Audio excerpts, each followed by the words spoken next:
Hello, my name is Michael Crabb, and on behalf of Mary Ellen and myself, I'd like to welcome you along to this year's SICSA Pre-Chi Day event. The event this year is made up of two parts. You're currently watching part one, which is our watch party. We've got a number of papers that have been accepted to Chi this year. In fact, I think it's about 16 or 17 papers from 5 Scottish universities. So well done to all of the academics and PhD students at Glasgow, Strathclyde, Edinburgh, Heriot-Watt and Dundee that have managed to get papers accepted this year. It really is amazing to see that the number of papers at Chi that come from Scottish universities is really kind of pushing above our size and our weight. So congratulations to everyone for all of the effort that you've done in getting your papers accepted this year. After the watch party, we are going to be having an interactive discussion with some of the authors from this year and some of other academics from Scottish institutions, really just to reflect on the challenges that we've been facing over the last few years in carrying out research, and looking at how we might be able to take some of the opportunities from this and look at how we can embed these in our academic practice for going forward into the future. Thank you very much for coming along today. I really appreciate all of the work that people do in engaging with SICSA and with all of the initiatives that we run, and I look forward to speaking to you, not in this way, but probably face-to-face at some events in the future, and also at our interactive discussion after this. Thanks. Bye now.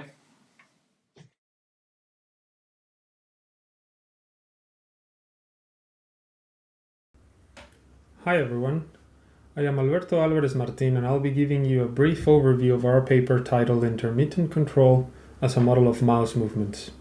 Let me start by introducing the general context and the purpose of our work. The main idea behind our paper is to introduce intermittent control as a biologically inspired framework to better understand our interaction with computers. The overall context for this was a pointing task, which allowed us to examine the ability of intermittent control to explain the variability and dynamics of the human response. Building on the work of Mueller and colleagues, which explores the use of control models in pointing, we identified the parameters of intermittent control based on their experimental mouse movement data. Now let's start with a brief overview of feedback in the context of human movement. We know that movement is fundamental in most human-computer interaction frameworks, and that voluntary movement has a strong feedback component. Feedback is needed to generate appropriate actions to get to the target or to achieve our goal. It is natural to think that humans can react to feedback continuously, with their actions being affected by sensory information at all times. However, there are experimental results in motor control of voluntary movements showing that humans can react continuously to feedback, and that the responses are pre-planned and executed ballistically, mainly due to physiological constraints such as the refractory period. This means that even when a control action might appear continuous in nature, its behavior is determined by individual feedback instances. These ideas led to the development of what we now call the intermittent control paradigm. Now let's have a look at the continuous control model in the context of pointing with a little bit more detail. Let's start with a general pointing task where there is a target on a screen and the goal is to bring the pointer to the target as fast as possible using a computer mouse. First, we would have to process our sensory information to form a representation of the system state. Then future states are predicted to anticipate and overcome possible delays in the loop, to then build a control action that drives the dynamics of the human-computer interface, and eventually moving the pointer on the screen. In this model, sensory information is continuously being used to generate a control action. Now, how is intermittent control different from this continuous interpretation? Well, it is based on the two main concepts, which are the internal model of the system and the trigger to decide when to use feedback. The internal model produces an ideal version of our system state that is compared against the current state, and the trigger decides when to open or close the feedback loop based on this difference, bringing intermittent behavior into the model. In this case, the prediction and the internal model are updated with feedback information only when the trigger closes the loop. This model has important parameters that define its behavior. For instance, we use a constant to define the minimum amount of time the system evolves in open loop, We also use a threshold value to decide if the difference between the current and ideal states is large enough to trigger the use of feedback.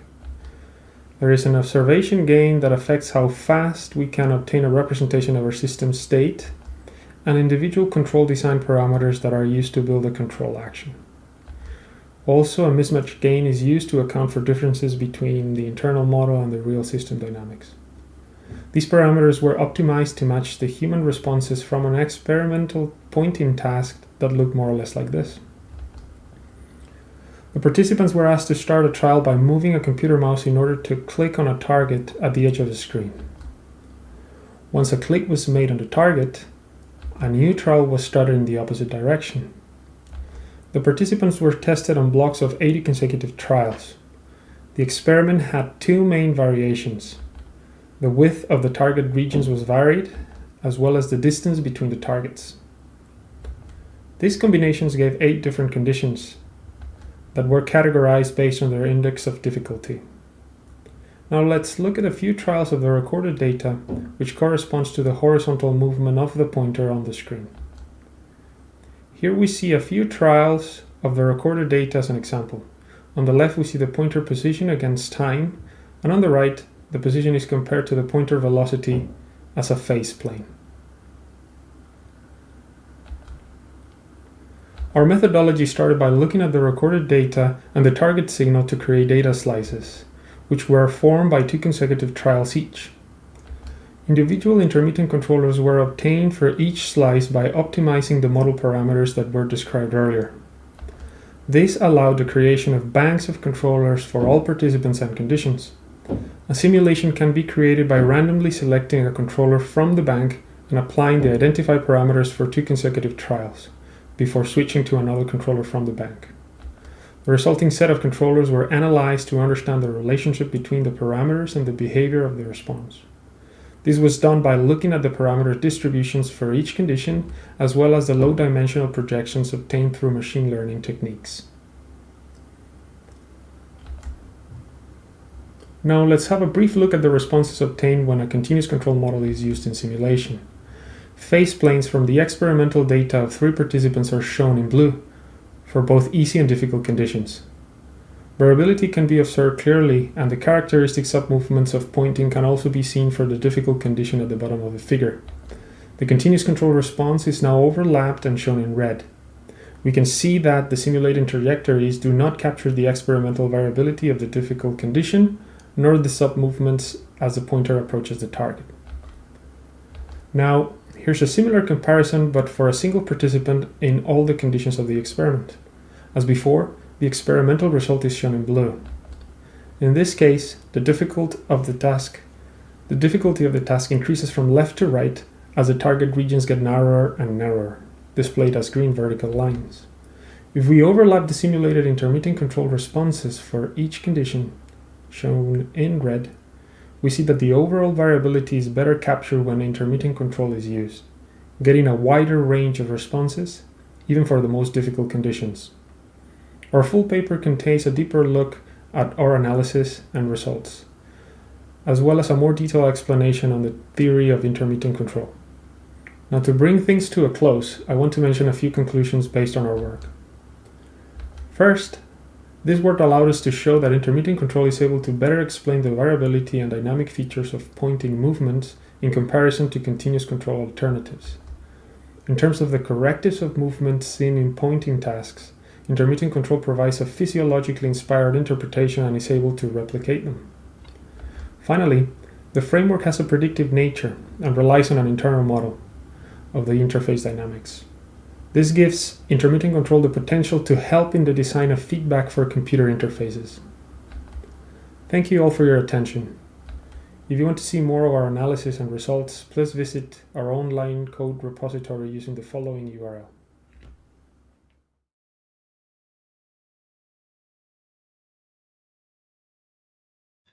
Hi, I'm Kundin Chen. Today I'm excited to present to you a breakthrough discovery of our work.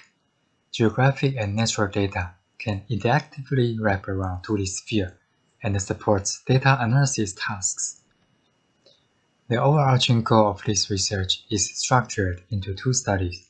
First, we investigate the effect of interaction on different map projections. Second, we investigate a related idea that networks can be drawn on a 2D sphere or torus and presented in interactive projections. There are many methods for projecting our Earth onto 2D sphere for better readability of maps on 2D screens. However, it is inevitable that distances or shapes are more distorted near the edge than they are at the center. Moreover, path or distance discontinuity has been shown confusing.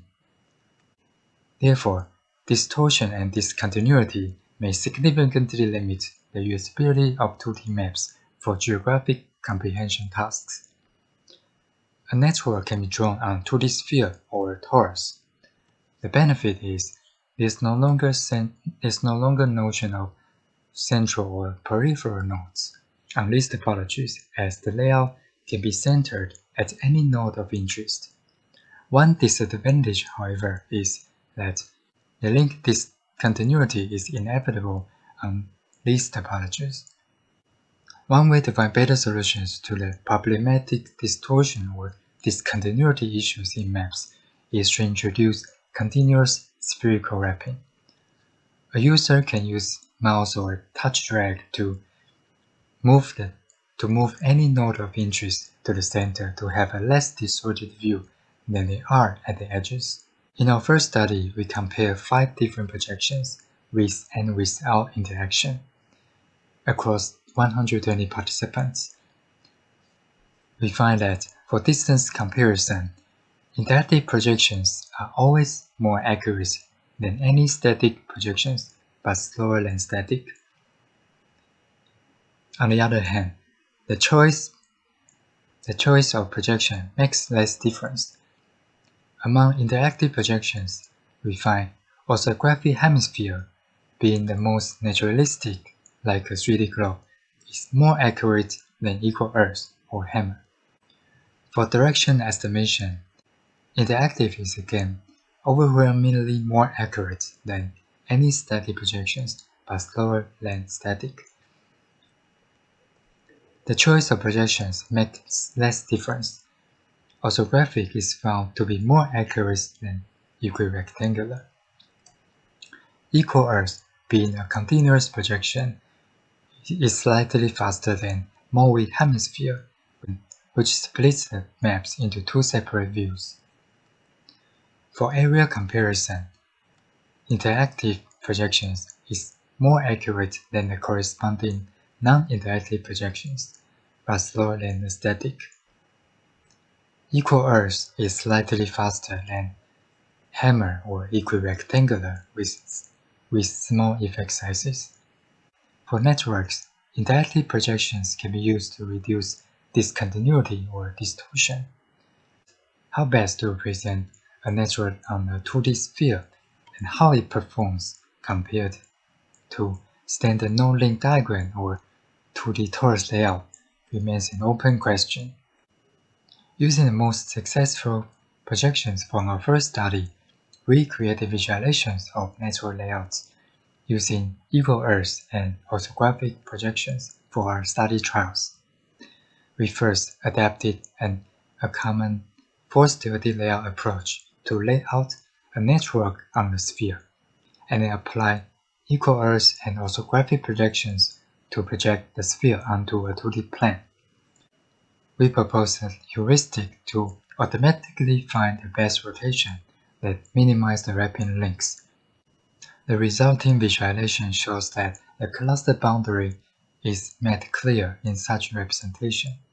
In our second study, we compare sphere network layouts to standard flat node-link diagram and 2D torus layouts. We find that both 2D sphere and torus are more accurate than standard flats.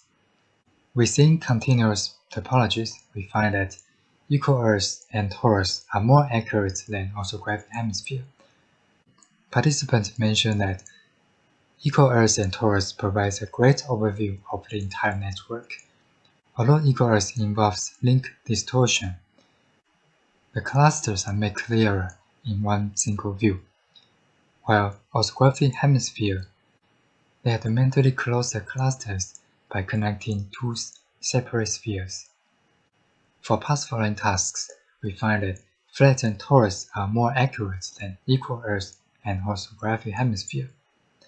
Participants mentioned that the straight links in flat or torus made it easier to follow the path, while the curved links in equal Earth and orthographic increased the difficulty, especially at the edges due to the distortion.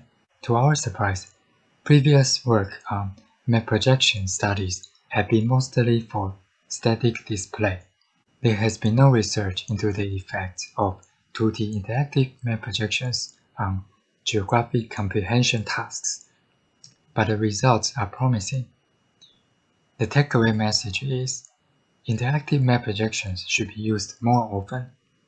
The choice of map projections makes less difference. For networks, interactive torus wrapping works really well. In future, we are interested in exploring other types of data that wrapping topologies make sense, and exploring real-world usefulness in wider social or biological networks applications. This is an oversimplified presentation. For more details, please refer to our paper.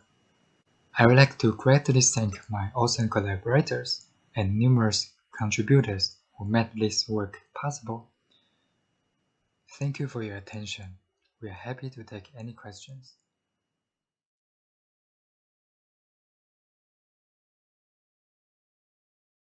Hello, my name is Caroline Kless, and I'm going to present on behalf of my research team a paper entitled Investigating Daily Practices of Self-Care to Inform the Design of Supportive Health Technologies for Living and Aging Well with HIV. This research is part of a UK Research Council-funded project called Intuit, which is an interdisciplinary collaboration between 6 UK universities and a number of partnering organizations. Intuit aimed to understand the potential value and barriers for sharing personal health data when living with potentially stigmatizing long-term conditions like HIV. Our paper reports on the design, deployment, and discussion of a research-free design study with a self-care diary. We designed the self-care diary to establish a context for research dialogue and reflection with intended end user taking part in the study. The diary was used as a critical vehicle for empirically investigating daily practices of self-care with individual members of the research population, and for understanding how self-reporting on health and well-being may better support HIV self-management and communication with healthcare professionals and others within relationships of care. Each bespoke diary was presented in a folder personalized with participants' name. In total, 7 participants took part in the study, which was 12 months in duration. We designed a page-a-day diary that included daily and weekly prompts. On a daily basis, participants were invited to capture information about the daily well-being in a visual way through coloring in pictorial trackers. They were also encouraged to reflect on how they were feeling during their day through handwriting or doodling. Weekly prompts and crafted materials were also inserted to encourage self-care activities and to break with the routine of the daily prompts. We felt that the diary method was appropriate to understand situated and mundane activities and experience of our research population over time. Our methodological aim was for the self-care diary to motivate participants to sustain their engagement over time and understand valued design features of the diary to support self-reporting on experience. The diary study was informed by recent calls in HCI to study self-care practices so that future digital health tools are better grounded in lived experiences of managing long-term conditions. Nunes and colleagues highlighted the need to reorient the focus of self-care technologies on mundane self-care over medically oriented self-care in order to design for the practical work of patients and others in their networks of care. And critical to this is how researchers can use insights from fieldwork and design skills to generate consideration for design that truly reflect the reality of people's lives. The study of self-care with HIV remains largely unreported and arguably under-supported in the HCI field. To date, everyday care needs, including psychosocial and emotional needs, remain unmet by current tools and services, as most interventions for HIV have focused on medication adherence, reinforcing a medical narrative. Previous research has also reviewed existing apps and reported poor communication design, including brand identity and choice of language. Such designs have arguably reinforced stigma. In our paper, we report on the development of the diary and offer design implications from a critical digital health perspective.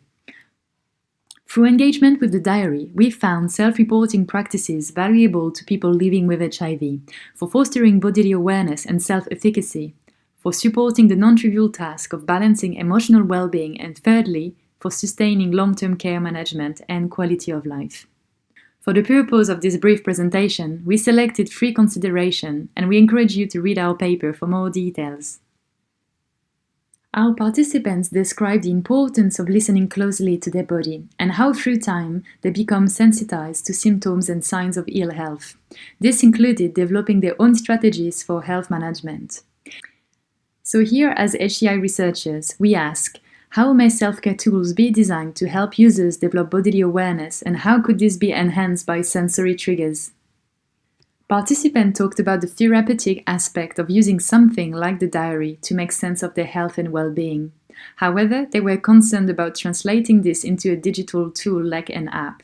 For example, one questioned if a digital tools would afford the same kind of intimate, private and personal interaction. So there is a space for considering the appropriateness of non-digital elements in self-care service structures, and how could these accommodate for tangible or hybrid interaction with digital and low-tech elements. Finally, insights from the diary study highlighted potential value of self-reported information for whole-person care.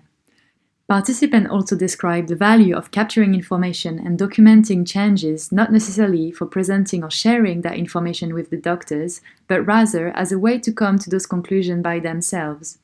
This was described as empowering. For example, self-reporting was seen as a way to increase confidence in the communication with healthcare professionals. So here we ask, how could service users be better supported in organizing self-captured information? What functionalities could help with synthesizing or condensing captured information ahead of a consultation? In our paper, we also report on participants' trust, security and privacy concerns for self-reporting about their health digitally and online. These concerns are not new, but they've been amplified by the COVID-19 pandemic. We feel it is important to reflect on our findings in this context for different reasons. First, there is a burden and fatigue that comes with digital monitoring and remote communication. Then, telehealth and remote services have exacerbated health inequalities and challenged accessibility of care. This was reported by some of our participants who shared not having enough data or lacking of digital literacy.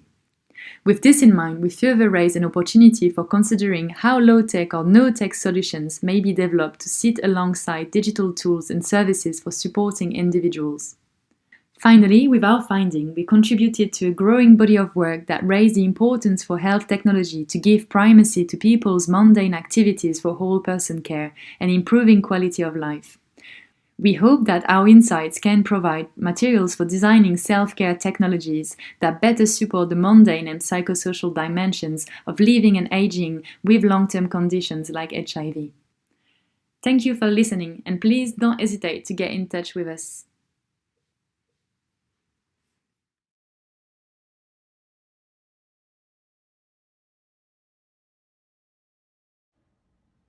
Continuing developments in the DNA-based digital data storage technology promise us a sustainable techno-utopian future. It's regarded as a solution that would address the ever-increasing global data production and the inadequacies of conventional storage infrastructure to meet the demand.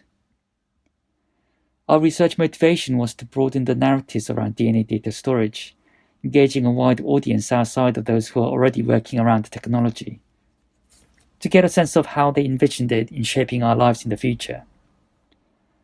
Through analysis of the imaginaries, we wanted to gain an insight into how we could design storage systems that are socially sustainable and meaningful to people. We organized and ran a series of online workshops involving 15 participants. It was based around the fictional world building activity, The idea was to solicit grounded and plausible speculations on DNA data storage, to encourage imaginaries on how the technology may shape people's lives.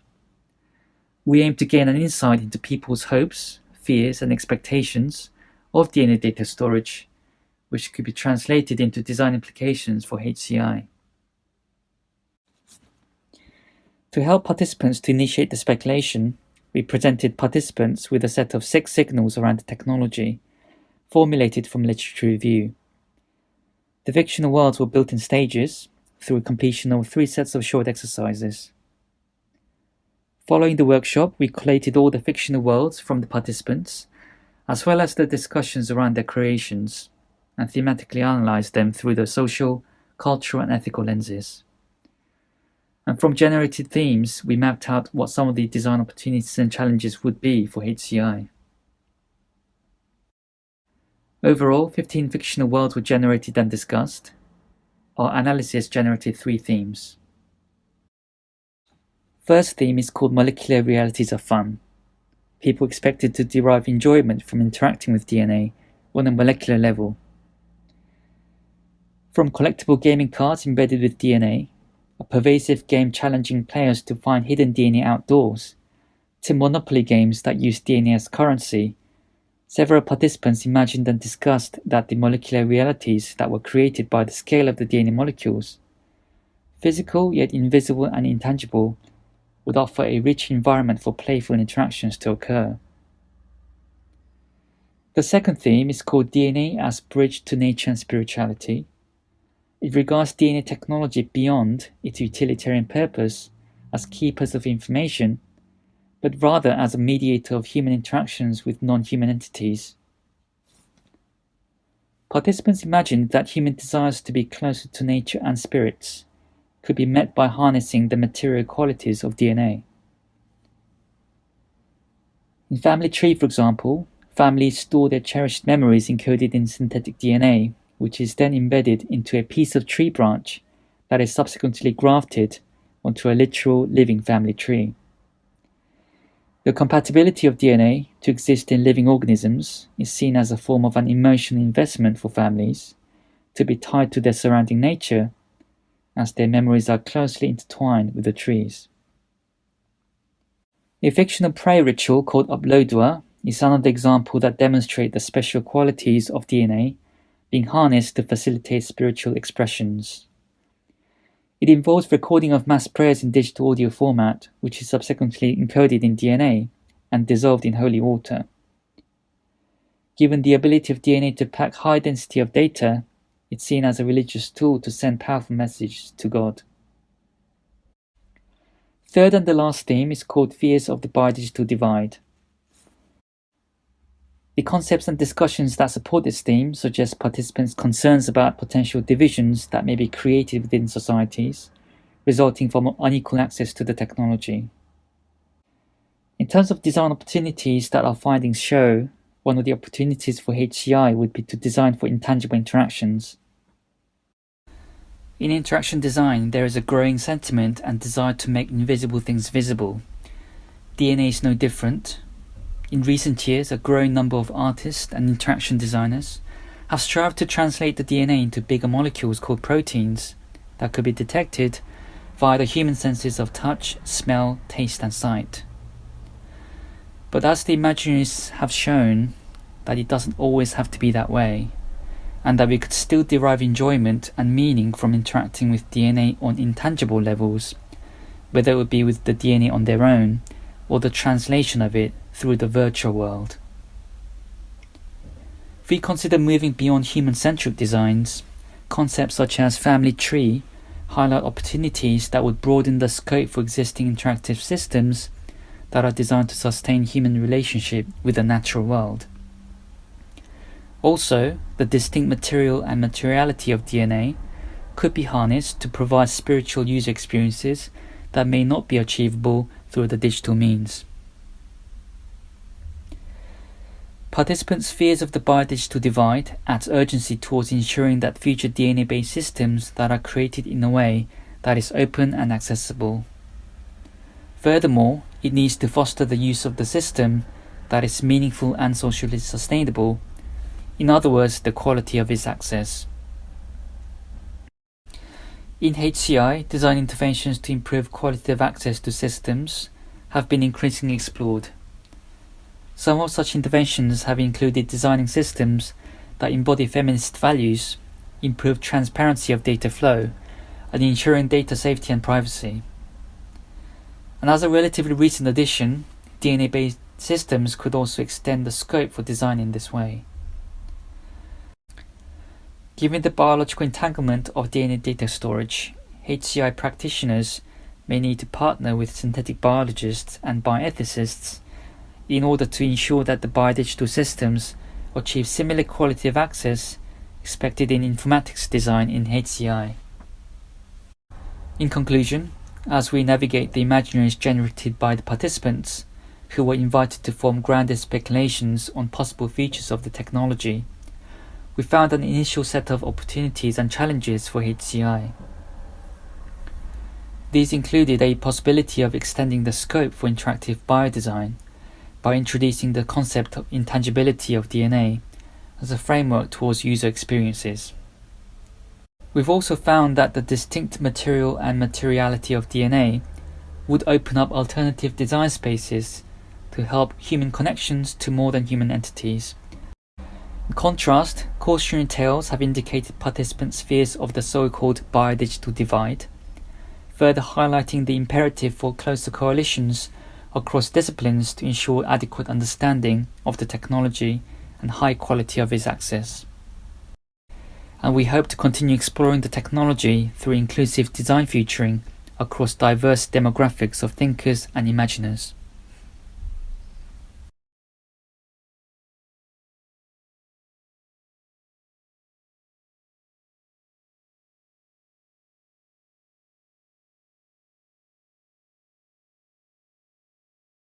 Hello, my name is Uwe Grünefeld, and on behalf of my co-authors, I welcome you to the presentation of our paper titled VRception: Rapid Prototyping of Cross-Reality Systems in Virtual Reality.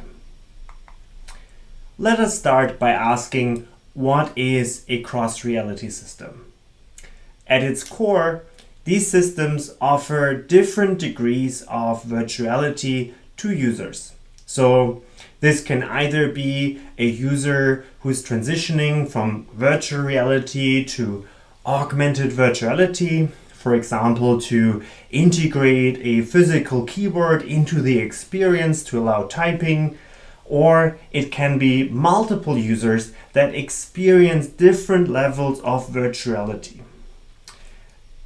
An example or two examples of the latter one are shown here, in which a bystander can interact with a VR user.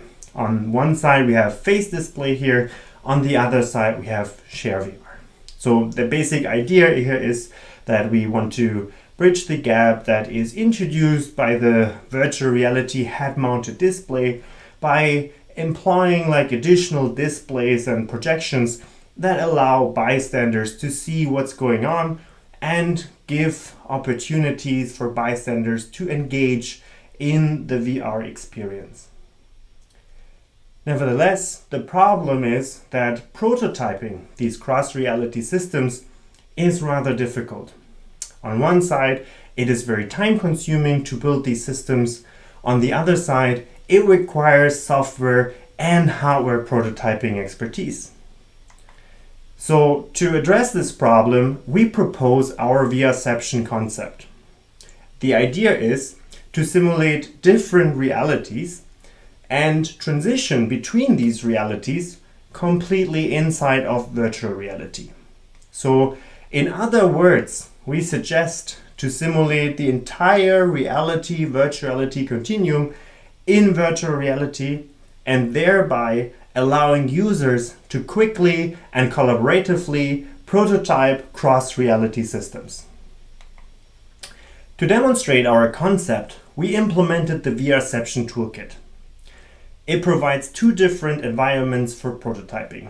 There's Unity 3D on one side, and there's a what you see is what you get editor directly in virtual reality on the other side.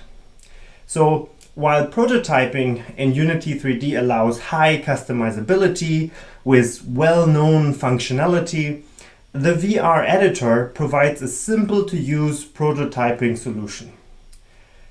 The interesting part here is that people with expertise in graphics programming or with Unity, for example, can introduce this expertise to the prototyping process. While other people that don't have a background in computer graphics or don't know how to program can directly engage with the VR editor. And let me show this VR editor in a little bit more detail here.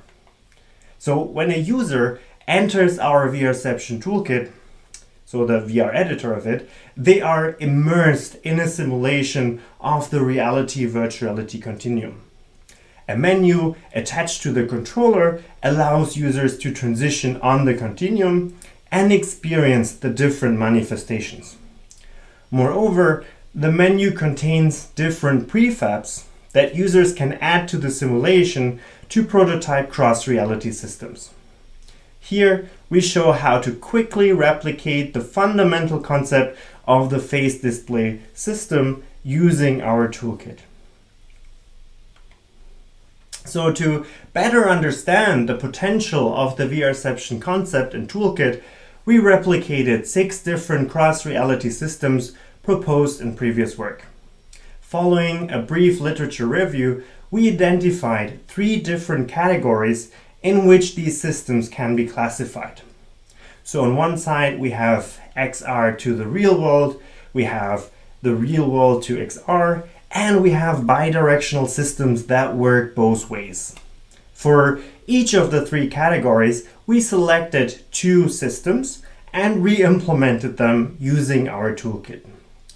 The original system is visible in the right half of the picture, and our re-implementation is visible in the left half of the picture. To get a better understanding how these re-implementations look like, let us take a closer look. Here you can see the multiplayer share VR system. And here the keyboard fading into virtuality for a dose of reality. And finally, the VR user's face as demonstrated by transparent HMD. So following our re-implementations, we conducted expert interviews with the authors of the re-implemented systems via Zoom. During the interviews, experts could experience the prototypes in VR using our toolkit. We had semi-structured interviews with the experts to find out more about their impression of our toolkit and also their experience with prototyping cross-reality systems. The experts highlighted that our re-implementation replicated the core functionalities of their systems. Moreover, they saw great potential to overcome hardware limitations with our approach. So they basically mentioned they were not bound to currently existing hardware anymore, but they could kind of think of solutions that might not be possible at the moment, but might be feasible in a couple of years to come. Finally, they mentioned that with our system, remote collaboration between researchers and developers is possible. This is especially interesting given the still ongoing COVID-19 pandemic. So, to conclude my talk, let us quickly sum up. I presented the VRception concept, which proposes to simulate the entire reality-virtuality continuum inside of virtual reality. After that, I introduced our VRception toolkit, which allows rapid prototyping of cross-reality systems. Additionally, I demonstrated the re-implementation of 6 previously proposed cross-reality systems and findings from our expert interviews with the original authors.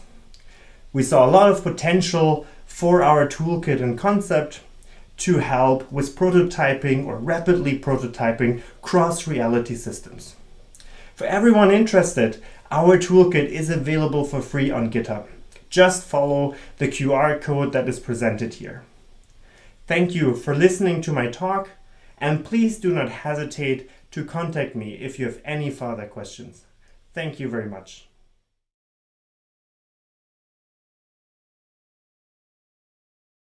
Hi, this is Wenji from Telecom Paris, Institut Polytechnique de Paris. I'm happy to present our work, The Dark Side of Perceptual Manipulations in VR.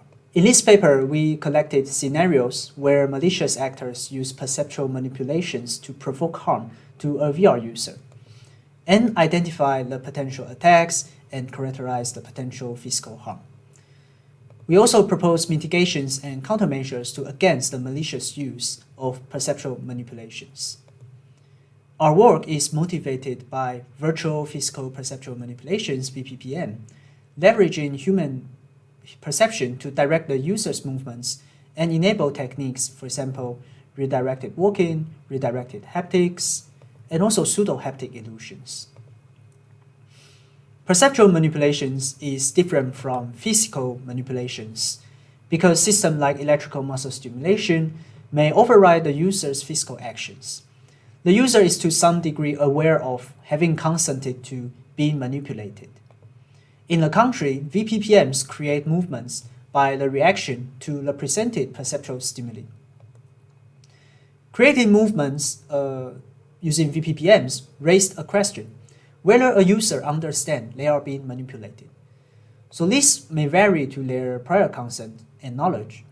However, most of the time, VPPMs are developed or designed to be imperceptible, which means it's below our perception threshold so that we're not able to perceive the subtle difference of being manipulated. Lastly, the intention behind using VPPM is open to abuse. For example, recent work has started to explore the immersive VR attack, where they can direct or position a user inside the safety boundary and control their position. We explore the dark side of perceptual manipulations, where malicious actors use imperceptible VPPMs to provoke physical harm to the VR user unknowingly without consent. We focus on the physical harm, an action causing hurt or damage to the VR user's body, for example, hitting bystanders or colliding with the environment. We define the threat model that a malicious actor has intention to harm the user by tricking them into install malware and having access to the environment and tracking data. Therefore, malicious actors are able to apply VPPMs to manipulate the user and provoke harm. We want to explore how could malicious actors abuse VPPMs and what potential physical harm could they provoke to the VR user by manipulating their body motions.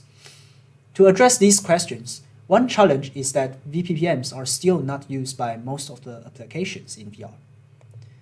Therefore, we choose speculative design workshop as our method to both critique current practices and reflect on future technologies in VR. We invited VR experts and designers to participate in our study. After the instruction of the workshop, participants had to speculate on the scenarios that manipulate VR users' body motions to provoke physical harm using VPPM. 19 scenarios were collected. For the detailed description, please see our paper. Here I will select 2 scenarios. The first one is called Magic Maze, where a VR user explores a VR maze inside a physical building, and at one point they think they are going towards the door, but the system redirected them to a stairway and make them fall over. Another example is Start a Fight, where the head-mounted display incorporates bystanders as an enemy in VR, so that the VR user will might hit the bystanders because they believe it's a VR avatar. It's an avatar in VR. Next, participants had to identify specific dimensions by positioning the presented scenarios in each workshop. And after that, they rated the most relevant ones. For example, the severity of harm, where we started from mild pain, like eye strain and muscle issue, to fall over, get punched, and even to extreme cases like death. Another example is perceived agency, where it states to what degree a VR user believes the physical harm or physical action was caused by themselves. If no agency, they might think it's system's fault. However, if we use VPPMs and make them consider it's an action created by themselves, they might think it's their fault and fall into a trick again. So we applied a semantic analysis to find underlying themes in the transcribed data from the workshop. We found two classes of attacks and a characterization of physical harm. So I will focus on the classification of attacks. And we identify puppetry attacks that control physical actions of different body parts of a VR user, for example, walking in an environment or arm movement. The other class is called mismatching attack. It creates a difference of information between the virtual and physical environment to make a misinterpretation for the VR user. For example, in a one-to-one mapping environment, we can impose a virtual chair, but without the physical counterpart. We call it false positive attack, so that the VR user might sit on it and fall over. And the other example, we call it swapping, is the scenario of start a fight, where we incorporate a physical object with different virtual appearance. We also developed two applications, stepping on and hitting face, to demonstrate subverting existing VPPMs in HCI. These examples can create a missing step or collision between the headset and controller, and in order to show a potential risk of VPPMs. After exploring the dark side of VPPMs, we propose mitigations and preventative recommendations against it. We include 5 different levels from individual to platform and community. Here I focus the role of our research community, and for the rest of the discussion, please see our paper. We want to raise the awareness about the malicious use of VPPMs in our research community. VPPMs, in fact, we are hacking human perceptions. The results like enabling infinite walking, haptics, and a higher presence are all positive outcomes. Meanwhile, we are also exposing the vulnerability of our human perception. We suggest the future research should publish VPPMs with the potential threats and risk in mind. And finally, here are the takeaway messages from our talk. VPPMs can lead to malicious use of our perceptual vulnerabilities. And we presented potential attacks of VPPMs and the physical harm, for example, puppetry attack and the mismatching attack.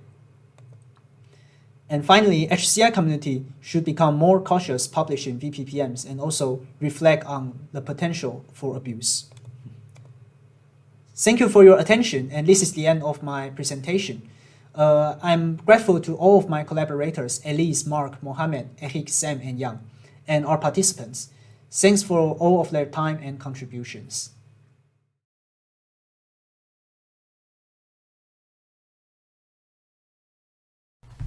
Hi everyone. So today I'll be talking about our Tokai paper, Creating and Augmenting Keyboards for Extended Reality with the Keyboard Augmentation Toolkit, or CAT. My name is Mark McGill. I work at the University of Glasgow, and this was a result of a collaboration between the University of Glasgow and Logitech Design Lab in Ireland. So, extended reality headsets are increasingly being used to drive productivity-oriented experiences, from apps such as Big Screen, pictured here in VR, to Meta's Infinite Office functionality in Quest headsets built around progressive web apps and Android apps. Crucial to the use of such workspaces is text entry, and this predominantly requires a high bandwidth input modality, namely the physical keyboard. Logitech and Meta have worked on keyboards whose position and orientation can be tracked by XR headsets, enabling full seated desk-based productivity in VR, and this functionality can be used to render an interactive digital twin of the physical keyboard in VR, or can be used to selectively show areas of the pass-through feed pertaining to the keyboard, either way enabling direct use of this high bandwidth input peripheral in a VR or XR headset. But one advantage that has been somewhat overlooked is the capacity for these devices not just to present virtual displays or 3D content to the user, but also to augment or alter the peripherals and surfaces that they're interacting with. For example, if we know where the keys are, we can visually augment the keyboard in any way that we see fit. For example, rendering active shortcuts or visualizing different overlays or mappings. And if we have hand tracking, our capacity to interact with the keyboard also greatly increases, able to support interactions, for example, on or around the keys of the keyboard.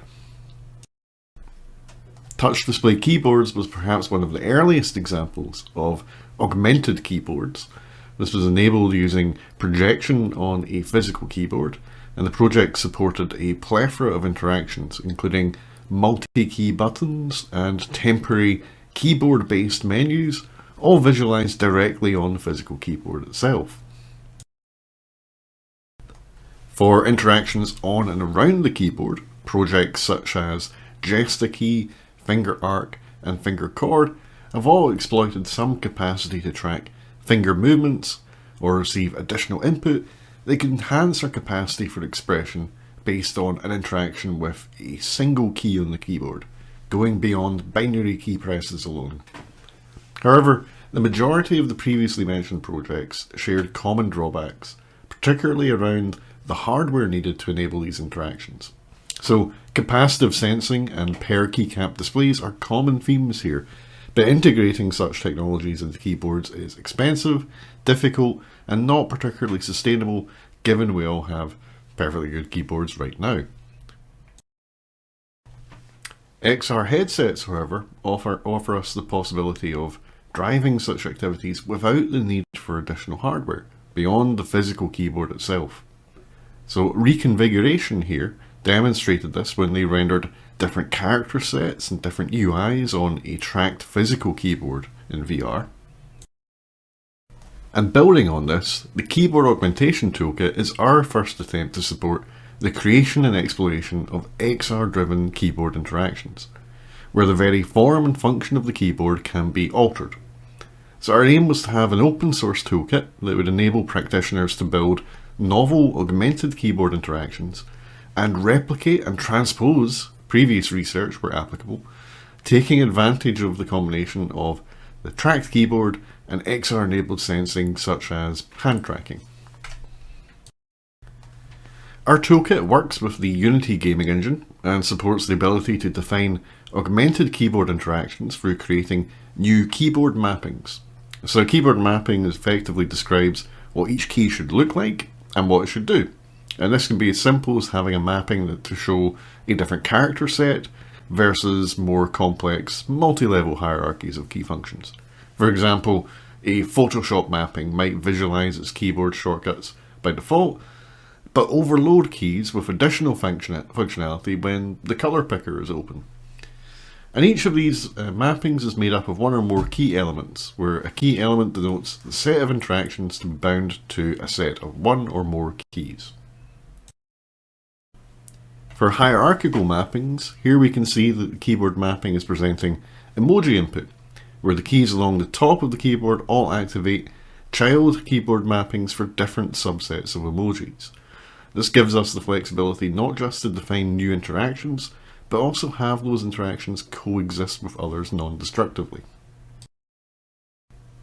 Key elements can display content in 2D or 3D across one or more keys, and can receive and react to an extensible variety of interaction event triggers, from simple binary key presses to hovering above the key, or Gestakey style swiping or taps of the surface of the key, and so on, all without needing integrated capacitive or pressure sensing in the physical keyboard. So this is all driven by the hand tracking in relation to the tracking of the keyboard. These key elements can span multiple keys, creating interactive regions that support both discrete and continuous inputs on and around the keyboard, again driven by XR-enabled hand tracking. So here you can see a user interacting with each multi-key region with a mid-ear keyboard. And these keyboard mappings can be applied to any keyboard layout, be it a real physical keyboard that's being tracked by an XR headset, or a mid-ear virtual-only keyboard.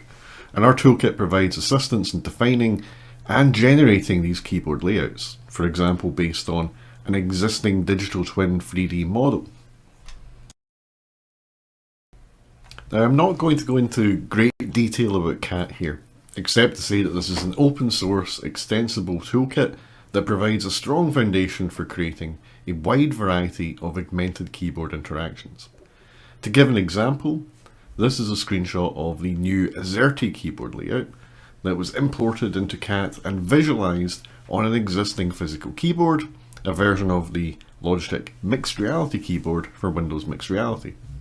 And it becomes straightforward to import, visualize, and switch between different keyboard configurations on the fly here, meaning the physical keyboard can adapt to the needs of the user, with the interface even extending to the keyboard rather than simply receiving events from the keyboard. And here we can see the same new AZERTY layout applied to two very different configurations of mixed reality keyboards based on prior research. On the left here, this was a paper looking at mid-air keyboard input in VR. On the right, this paper was looking at keyboard input where the virtual interface was aligned to the surface of a table. And we can see that the mapping is applied equally to both of these different layouts. CAT facilitates the creation and further exploration of augmented keyboard capabilities. Our hope is that this toolkit represents the first step towards having augmented peripherals supported at an operating system level on XR devices, such that we might appropriate and augment keyboards, mice, and touchpads as part of our daily productivity experience when using XR headsets. Our paper goes into far more detail about the toolkit and our initial explorations of this space, so please see the Tokai paper for more details. Thanks.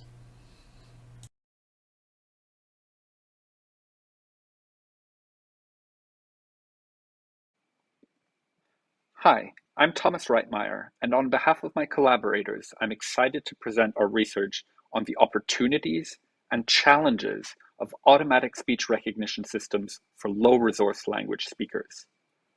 So what exactly is a low-resource language? The term has its origins in ASR research and draws attention to the dearth of publicly available high-quality data. That's audio recordings paired with accurate transcriptions. So low-resource languages are typically smaller languages that are spoken outside of the global north. We adopt the term in our research to build bridges to ASR research. But we also want to highlight the normative connotations it carries and the stark juxtapositions the term creates. But I'm getting ahead of myself. Let's turn instead to the state-of-the-art approaches that are creating so much excitement in the ASR research landscape. Here, unsupervised approaches, for example, Facebook's WAV to VEC, are showing good results. But they also require huge data sets, 53,000 hours, although most of it no longer needs to be transcribed. This raises the question of where does all that data come from? Here, Kate Crawford's book, The Atlas of AI, has been particularly illuminating. For example, techniques to collect language data often work on the problematic assumption that such data is interchangeable, that a love poem is the same as a legal argument. Furthermore, state-of-the-art approaches are increasingly becoming the exclusive provenance of organizations able to afford hundreds of thousands of dollars to train a language model, and often ignore the environmental costs. And they might not pause to think if that scraped love poem is there for the taking in the first place. But what can we learn from commercially available systems? In South Africa, where much of our research is situated, Google supports 3 languages: Zulu, Afrikaans, and English. It's great to see Zulu supported, but why Afrikaans and English, which are both Germanic languages? Why not isiXhosa, or another Bantu language? In post-apartheid and post-colonial South Africa, such questions rarely have a neutral answer. We want to address this gap through our research project and in partnership with community members from Langa. Langa is the oldest township in Cape Town, set aside for non-whites during apartheid rule, and now classified as a previously disadvantaged area. It has 50,000 residents, largely first language isiXhosa speaking. So we convened a series of remote hybrid design workshops with 12 isiXhosa speaking participants from Langa. surrounding a data collection and user engagement probe running on WhatsApp. We conducted 2 activities mediated through 6 WhatsApp groups. So each group consisted of a pair of participants. These were the active members in the group, and a researcher who would then collect the data after the workshop. In the consent process and before each activity, we made it very clear to participants that researchers will be listening, transcribing, translating, and ultimately training an ASR system using their speech data. I'm actually going to skip the results of those activities and focus instead on the discussions surrounding WhatsApp voice messaging that these activities stimulated. What ended up happening is that after completing the activities, most participant pairs ended up chatting in their groups using voice messaging. Here we benefited from our unplatformed WhatsApp probe and the authentic and familiar form of expression it represented to participants. These messages also yielded a very rich data set, but they also made the transcription task a lot more difficult and error-prone. Here's a sample message. Notice how the speaker here uses elements of SICSA, English, and even Afrikaans, a process referred to as code switching. In this sample, code switching happens within sentences, but in 2 instances, clock tower and waterfront, also within a word. A message like this highlights the challenges of developing ASR systems, but we should also celebrate the linguistic creativity and diversity that it showcases. Turning to the voice messaging practices more generally, we believe that the pervasive and inclusive practices surrounding voice messaging that participants reported are understudied, under-designed for, and have to the very best of our knowledge not been reported at CHI or similar HCI venues. Beyond ASR, this is a significant contribution of our research. So participants actually reported sending messages every single day without fail. It's convenient in their eyes, so there are no spelling errors. It's also seen as very positive and equalizing. It allows everyone to participate. But it's tricky keeping up with the amount of voice messages. And it's also not currently possible to preview or edit a message before sending, like you would with a text message. It's also hard to find older voice messages. That involves a lot of scrolling, and it's generally seen as not worth the effort if the message is older than a couple of months. To further understand and support voice messaging practices, we conducted a follow-up workshop focused specifically on voice messaging and involving an SICSA ASR probe that integrates with WhatsApp through the Android Share interaction shown here. The probe makes use of a baseline SICSA ASR system that we developed. The paper has all the relevant details. So given our modest amount of data, participants unsurprisingly talked about errors and typos and problems and sort of detecting the switches between languages. But there were also positive results. Again, the paper unpacks these. People thought it was pretty cool experimenting with advanced AI capabilities, but in their mother tongue. They identified recordings where the system actually performed quite well. They saw value and purpose, particularly in accessing transcriptions of voice messages to allow a kind of peeking at a voice message content, but doing so discreetly, for instance, if they were on public transport. We also deployed a Marathi system with community members in Dharavi in India, which we detail in the paper and unfortunately can't cover here. So to wrap things up, we recommend further research on the integration of and switching between voice and text modalities, particularly with low resource language speakers. And if you're designing voice messaging applications, please allow users to preview a message before sending it.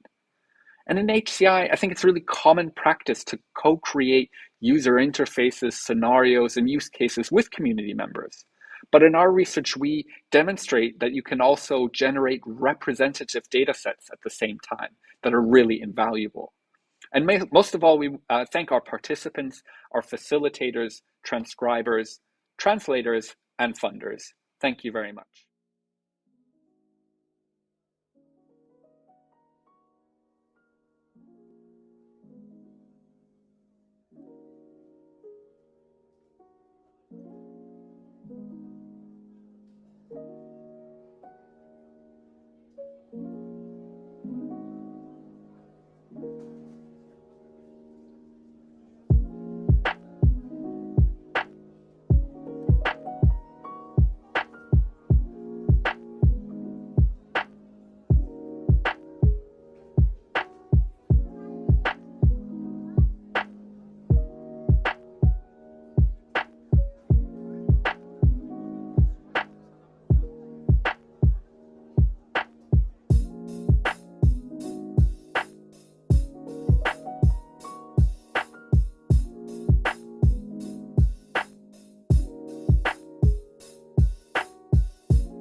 Hello everybody, today I'm going to talk about our paper Embodied Negotiations, Practices and Experiences Interacting with Pregnancy Care Infrastructures in South India.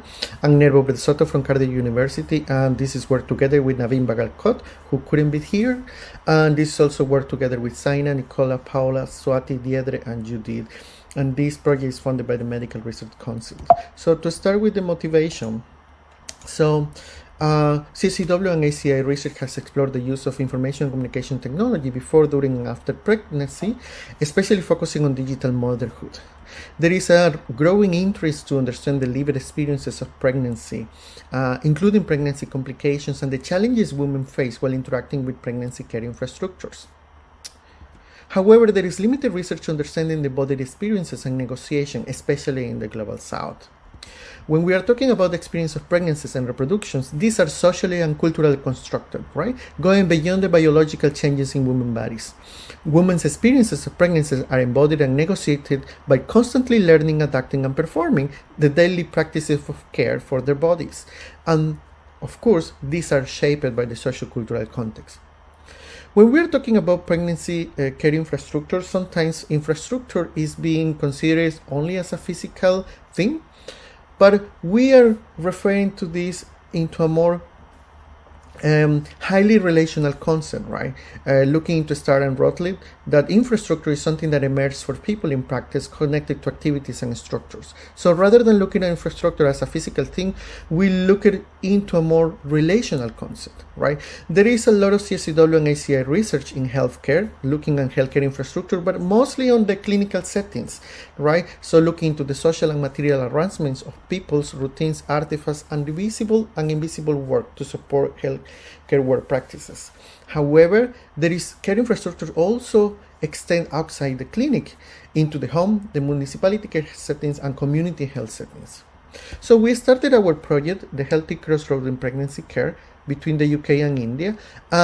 This is a paper from India ACI when we at the beginning have different workshops just to understand the pregnancy care challenges in India. And we realized that we need to understand the role of physical of the pregnancy care infrastructures in how they influence pregnancy care. So we started a case study to see what are the relationship and how the pregnancy care infrastructure interact with pregnancy care.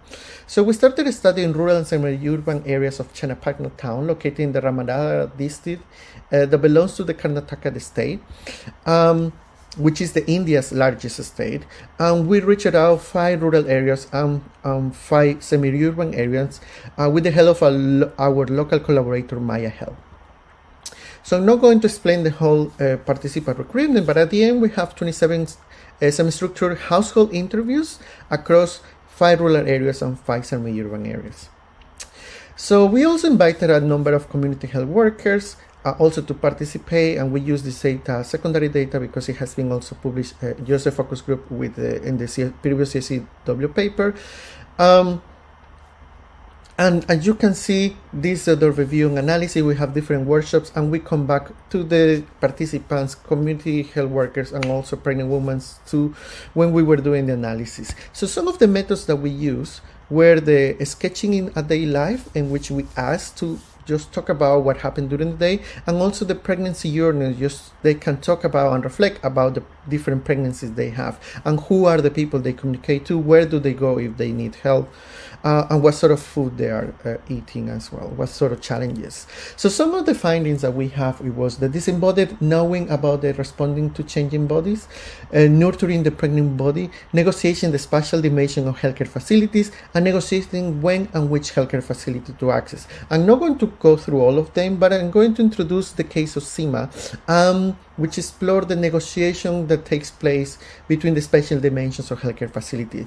So SICSA was 7 months pregnant during the interview, and this was her 3rd pregnancy. Well, her first pregnancy was 8 years back, which ended in a stillbirth at the 8th month. The second one was successful, and she has a 3-year-old daughter. When SICSA began vomiting and stopped menstruating, she walked to the PHC, which is about 1.5 kilometers away, and her pregnancy was confirmed. However, she was also severely anemic with hemoglobin level at 4 and was referred to the THC for a follow-up. The local ASHA worker took her and her husband to the THC about 9 kilometers away in a tuk-tuk, where the doctor suggested her to get a blood transfusion at the district hospital in Manja, which is 40 kilometers away. She went there by public transportation with her husband, where she was administered 2 pints of blood over 6 days. After the blood transfusion, her hemoglobin levels rose to 9, but dropped back to 7 within a month. The doctor at the THC suggested her to go for a blood tube, which is applying of red blood cells through IV transfusion, which was performed at the THC. After this procedure, though unconnected, her blood sugar levels also rose during the periodic test at the THC. SICSA was asked to consult a diabetologist at the THC, who recommended initially to control her blood sugar through the diet and exercise, and subsequent tests revealed her high sugar levels, and she consulted a private diabetologist in Channapatna, 1 kilometer away from the THC, who put her then into an insulin dose and recommended her weekly blood test at his clinic. Now, in the 7th month of pregnancy, she goes to the THC. After meeting with the doctor, she goes to the private clinic to get to the blood test done. Then she gets back to the THC to get all the reports and come back home after a hectic day-long trip in a tuk-tuk. SICSA has to visit also the private lab in Ramanagara for the ultrasound scans once every 2 months. This involves a lot of work, physical, but also emotional and social work that she has to perform almost on a weekly basis, while trying to navigate and negotiate across the different elements of the healthcare systems. So this is just one of the cases. Then the other one is negotiating norm and access to critical care in time. So beliefs arising from traditions also interfere with the delivery of care, such as, for example, one should not give birth at 9, regardless of the pain a woman might suffer through the night, and go to the doctor only in the morning. Adhering to the same beliefs of her family as they lack embodied knowledge, then this leads to a negative embodied experience for SICSA because she has a stillbirth during her first pregnancy. as they waited until the morning to visit the PSC. So there are many different opportunities to design to support the embodied experiences with pregnancy care infrastructure. So the first one will be to account and support peer-to-peer local solidarity networks. The second one could be supporting local forms of knowledge and knowing, like for example, trying to create a local health knowledge repository or trying to create a know-how tool that can support and provide available situated information to help the pregnant woman to navigate. So thank you very much. This project has been funded by the Medical Research Council, and if there is any question, probably we can take it during the conference.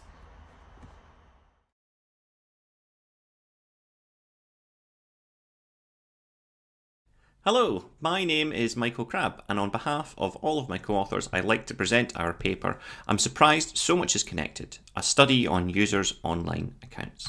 So, think about all of the accounts and services that you use on a daily basis. You might go onto a weather website in the morning that you've logged onto using your Google account. You might then go and check your email using two-factor authentication from your phone.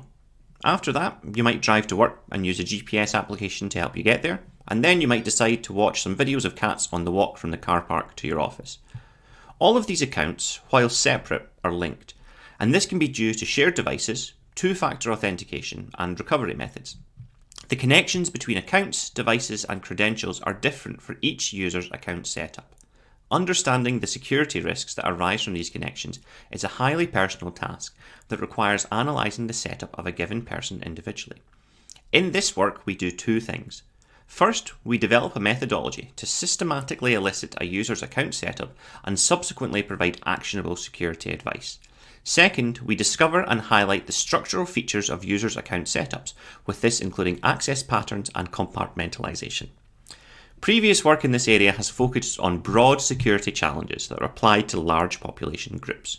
To our knowledge, this is the first study that attempts to understand the granularity of online account security on an individual user level.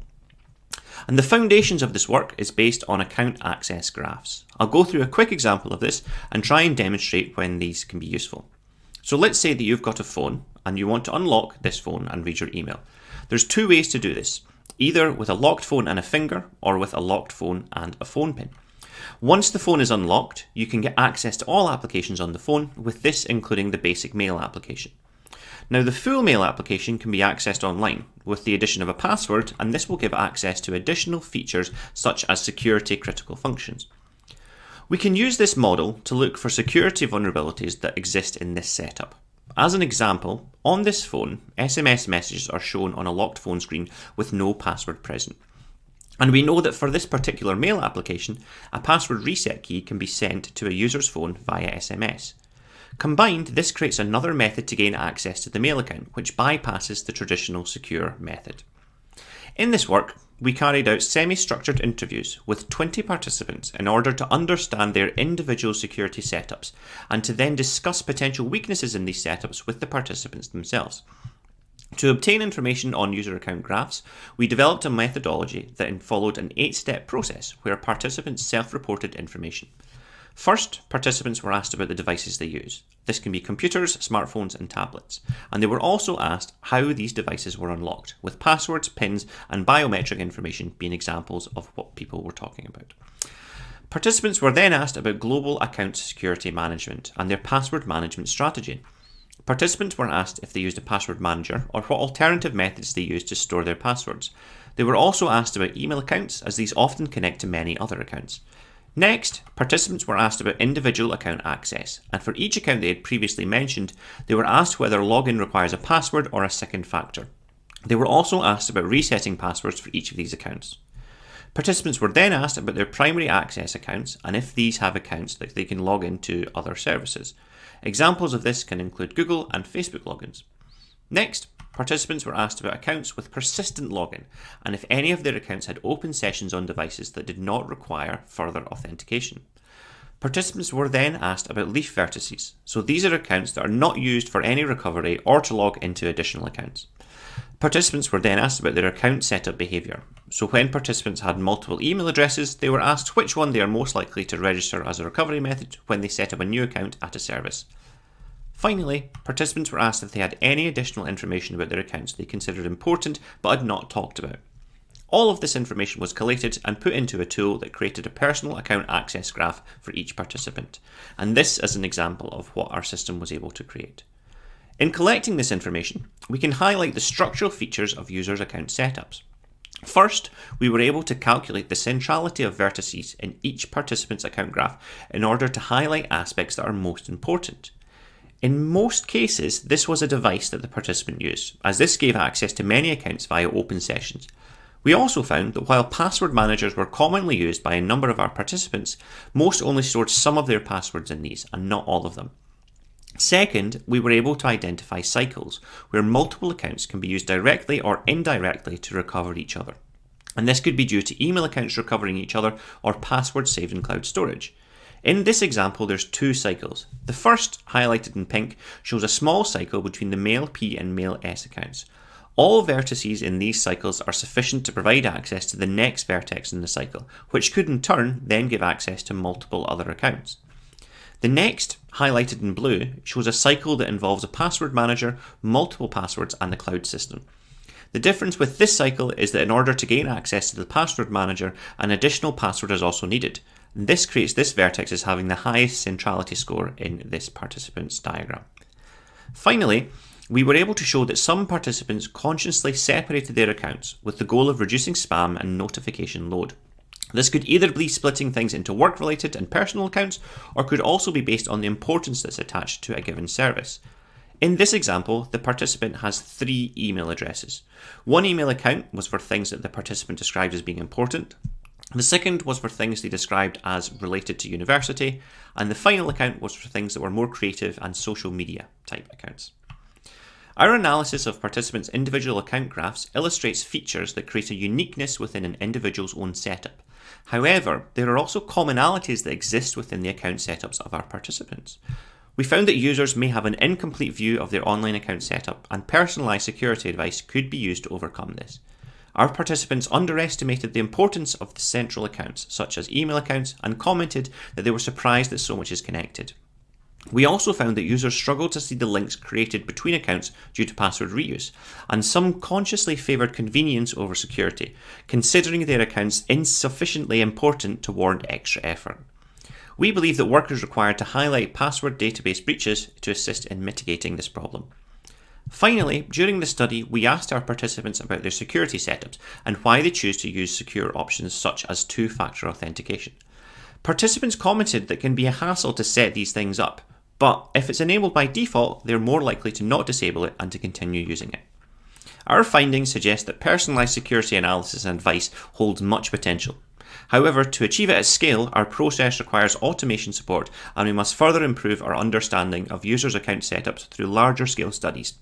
In the future, we aim to focus on how account setups compare between different demographics, what the prevalent account security management strategies are, and how they manifest themselves into an account setup.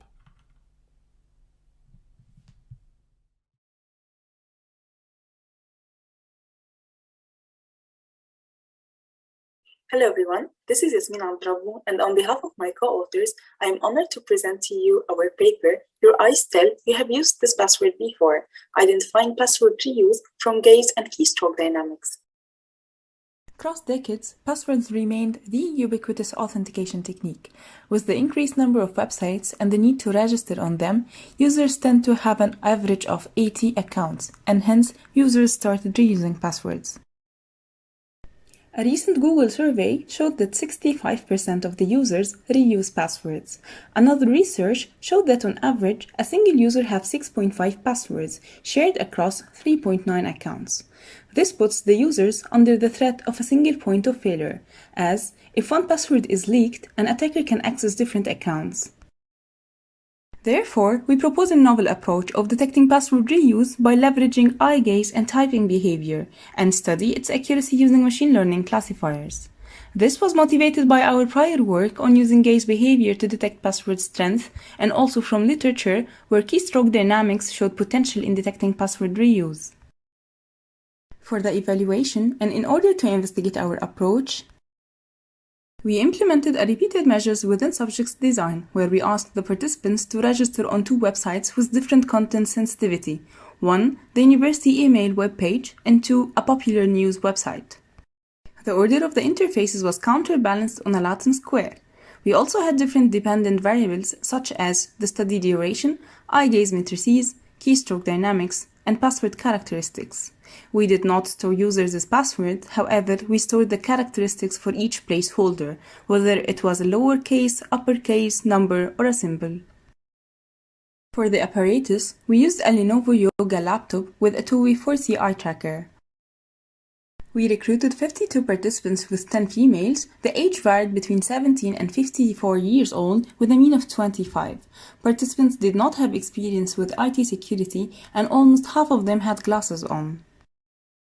We set up a booth in a quiet area in the university's cafeteria. We approached people on campus and asked them to participate in the study. Here I will refer you to the paper for more information on the study design considerations. For the study procedure, first, we told the participants that our aim is to enhance the user interface's usability, and that's why we are using an eye tracker. Then, we asked them to fill in the consent and demographics form. After that, we calibrated the eye tracker and asked them to register on the websites. After each registration, we asked them to mark the memorability of the password on a scale from 1 to 5 and then log in into each of the interfaces. Finally, participants were asked to fill in a post-study questionnaire reflecting on their strategies of password creation and also whether they reused the password or created a new one. For the results, we found from our post-study questionnaire analysis that participants entered 14 reused passwords on the email client. However, this number was a bit higher for the news website. We can also see that reusing passwords affected significantly the duration of password creation. After that, we analyzed participants' behavior and password characteristics. We found that participants entered similar length and characteristics in terms of the number of digits, symbols, lowercase and uppercase letters for both the reuse and new passwords across the different interfaces. We also found statistically significant differences for the keystroke dynamics between the new and reused passwords across the different interfaces.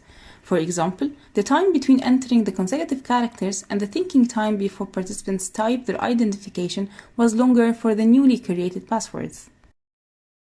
We also found statistically significant differences for the gaze behavior between the new and reused passwords across the different interfaces.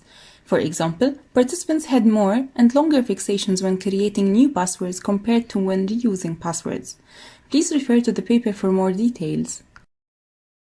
For this, we implemented two different classifiers, namely interface dependent and interface independent. We created the interface independent classifier to investigate the generalizability of our approach across the different interfaces. We compared between three different classifiers, namely SVM, random forest, and decision trees. However, random forest gave the better results. Before we ran the classifiers, we decomposed the password registration process into 4 phases. The first phase is the orientation phase. It starts when the user opens the interface until the first letter in the identification field is written. The second phase is the identification phase, which starts when the user enters the first letter in the identification field until the cursor moves to the next field. The third phase is the password phase. It starts with the first letter entered in the password field until the cursor moves to the password confirmation field. Finally, the password confirmation phase. It starts when the user enters the first letter in the password re-entry field until they click on the register button. We computed both the area under the curve and the accuracy. However, the area under the curve gave better results. For the interface dependent classifier, here we can see the accuracy per each phase and for all interfaces. We found that gaze features had higher accuracy, around 7% higher compared to keystroke dynamics for all phases. We also can see similar classification accuracy for both interfaces. However, the accuracy was a bit higher for the email client.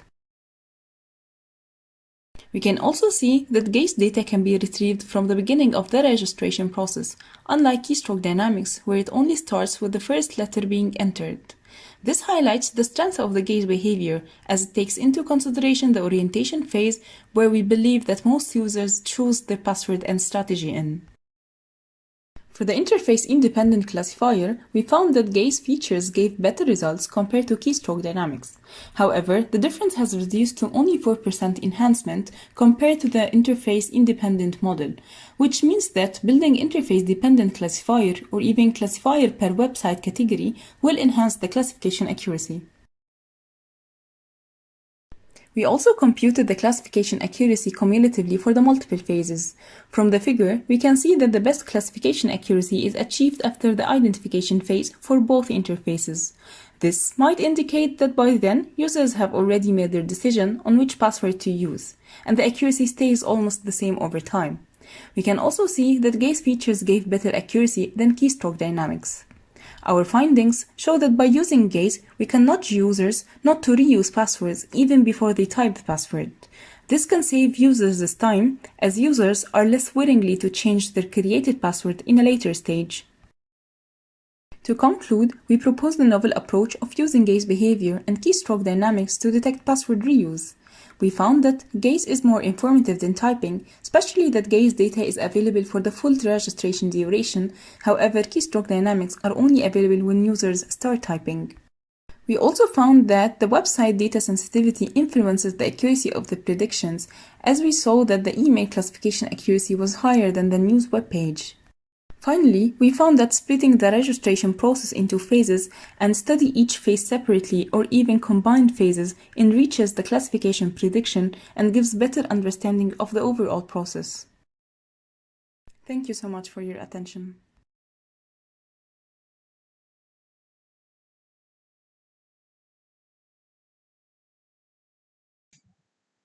Thank you to the organisers. I'm Ross Johnston, and my collaborators are Dr. Julie Williamson and Dr. Neil McDonnell from the University of Glasgow. In our paper, we created design fiction on the future of XR, doing so to speculate on open challenges for when the technology becomes ubiquitous. As the technology progresses, even seen recently in terminology from VR to MR to XR, we believe the distinctions between these will one day become obsolete. We envision future XR devices, if they still go by this term, transitioning freely along the RV continuum, according to the user's wishes or in response to their environment. For instance, a bystander initiating conversation while you're fully immersed. In this instance, the device would identify the bystander, compositing them into your virtual environment, or decreasing the opacity of your virtual world, allowing you to see the real world around you. Additionally, we imagine AR glasses being able to facilitate VR experiences, for example, allowing the user to escape to a relaxing environment whenever needed. As our fictitious timeline continues, we see the release of AR glasses sophisticated enough to track your surroundings and nearby people, adding AR enhancements and wearable digital cosmetics. In the distant future, this technology is condensed to a contact lens, allowing users to access to 3D and 2D information completely unknown to those around them. This technology renders the modern computer and physical displays such as mobiles completely obsolete.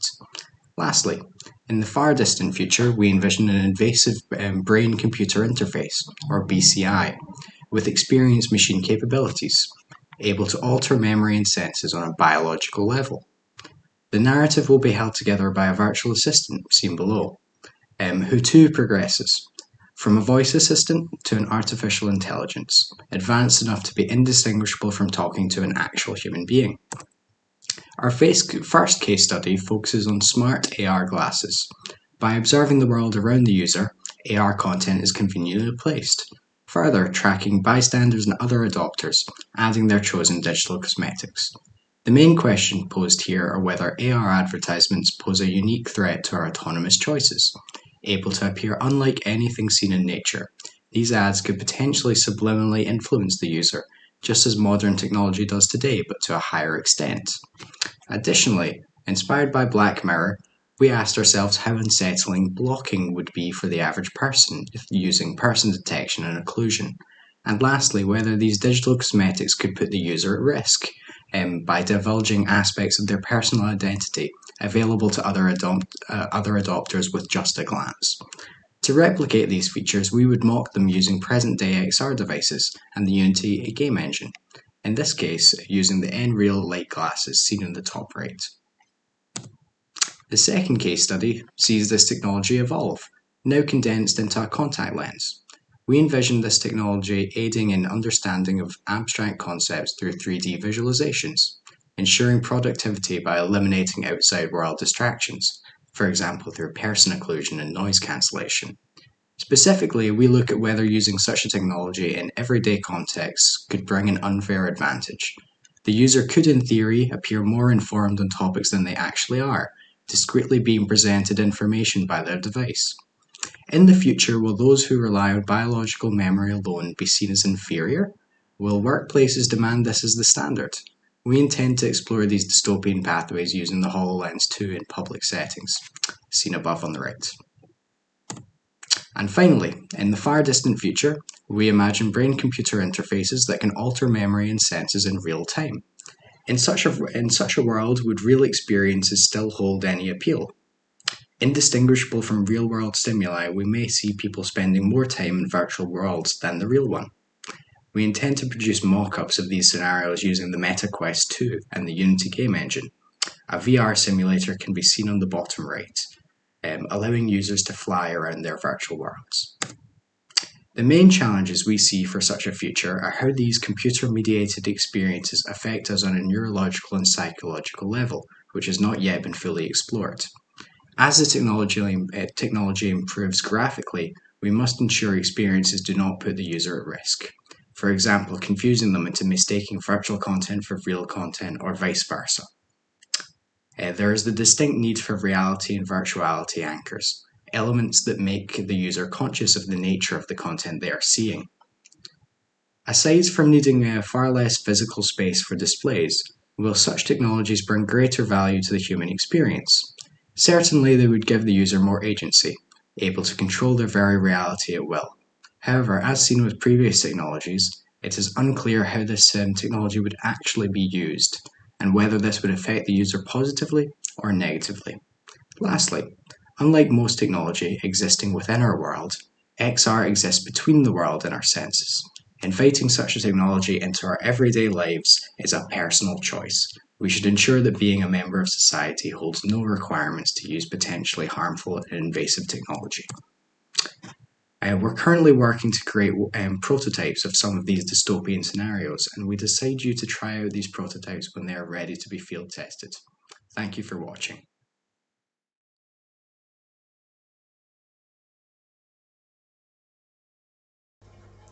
Hi everybody, my name is Ryan David Bowler. I'm a third year PhD student in Design Informatics in the University of Edinburgh. And on behalf of myself and my colleagues, Benjamin Bach and Larissa Pichetz, I would like to introduce you to our paper, Exploring Uncertainty in Digital Scheduling and the Wider Implications of Unrepresented Temporalities in HCI. On a high level, we contribute findings that expand the repertoire of understanding people's temporal experiences, generating discussion on the moral and social responsibilities we have as designers and within the HCI community towards people's diverse experiences of time, and how we challenge normatives by representing these diversities. On the lower level, we broaden the scope of our research towards understanding the implications of temporal uncertainty communication.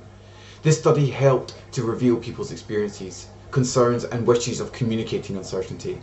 It revealed the varied ways in which participants relate and often cover up their experiences of uncertainty, their concerns regarding clock time and potential moral judgments associated with living with uncertainty.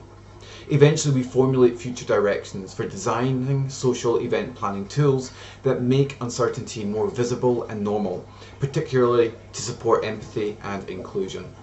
We began our research by conducting a scoping study.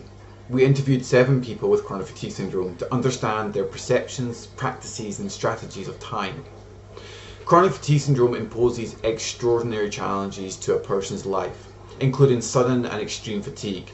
This can leave a person bedridden for long periods of time and make social participation and daily routines hard. In this scoping study, participants stressed the need to communicate uncertainty about scheduling, as all participants felt that their social and work lives were impacted by their conditions. Generally, participants expressed less social interaction, which was often attributed to the awareness that others lacked an understanding of the complexity of their condition and its implications for social interactions.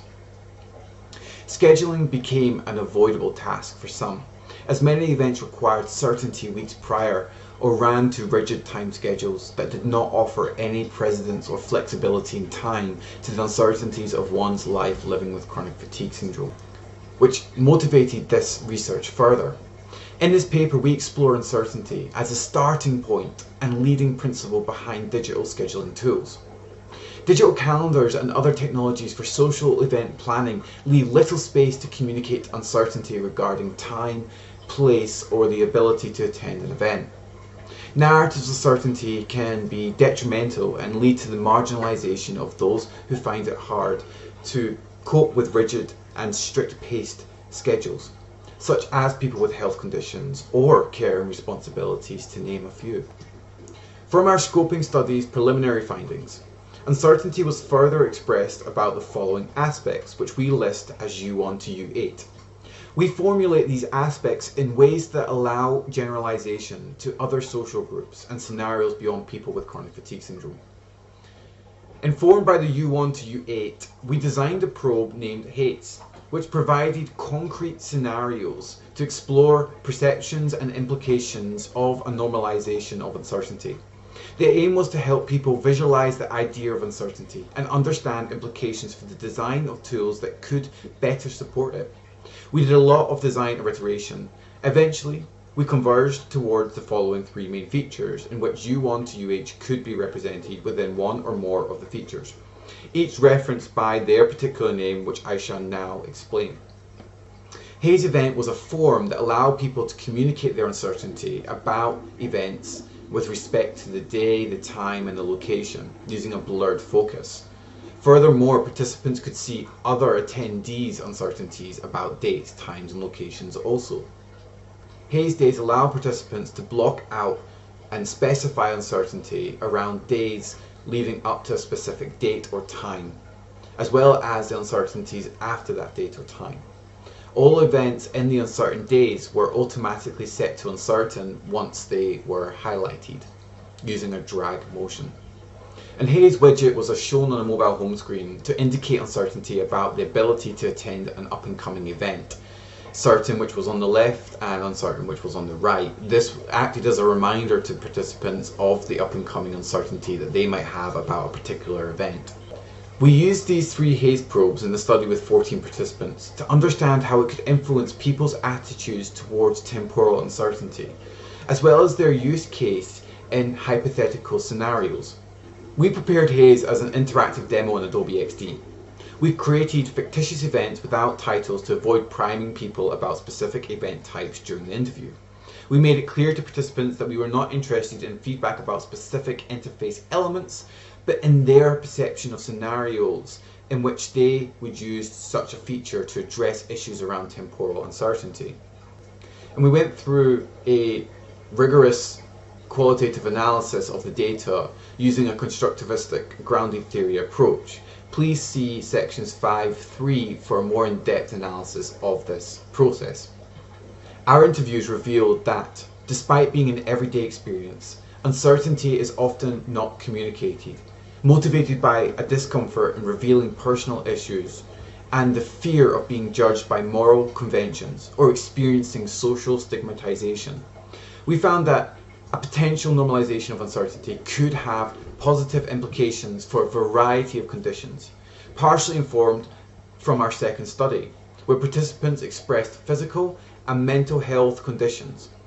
Haze can help mitigate these issues and help people develop empathy towards uncertainty and alternative ways of experiencing and living in time. In our discussion, which we'd like you to look into further in depth, we go through the marginalization and normative ideas of temporality. We discuss towards a normalizing of temporal uncertainty. And we offer perspectives for human-computer interaction dealing with temporal uncertainty. We describe those perspectives for HCI in our paper as to recognize technology's responsibility in creating temporal norms, realize our personal temporal biases as designers, formulate novel yet simple features for scheduling technologies, Uncertainty requires collaboration among one another, and to further understand and mitigate any negative consequences of uncertainty scheduling. We hope our concept of haze will help broaden the discussion around time and technology and lead to more inclusive applications within HCI as a whole. Thank you for listening for this talk today, and we hope you enjoy the paper. Thank you.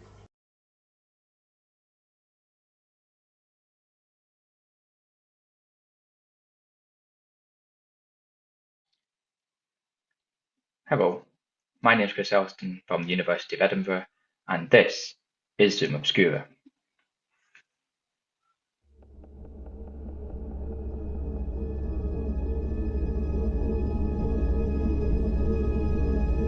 We are present in front of the camera all the time, there as a subject ready to be analyzed and defined.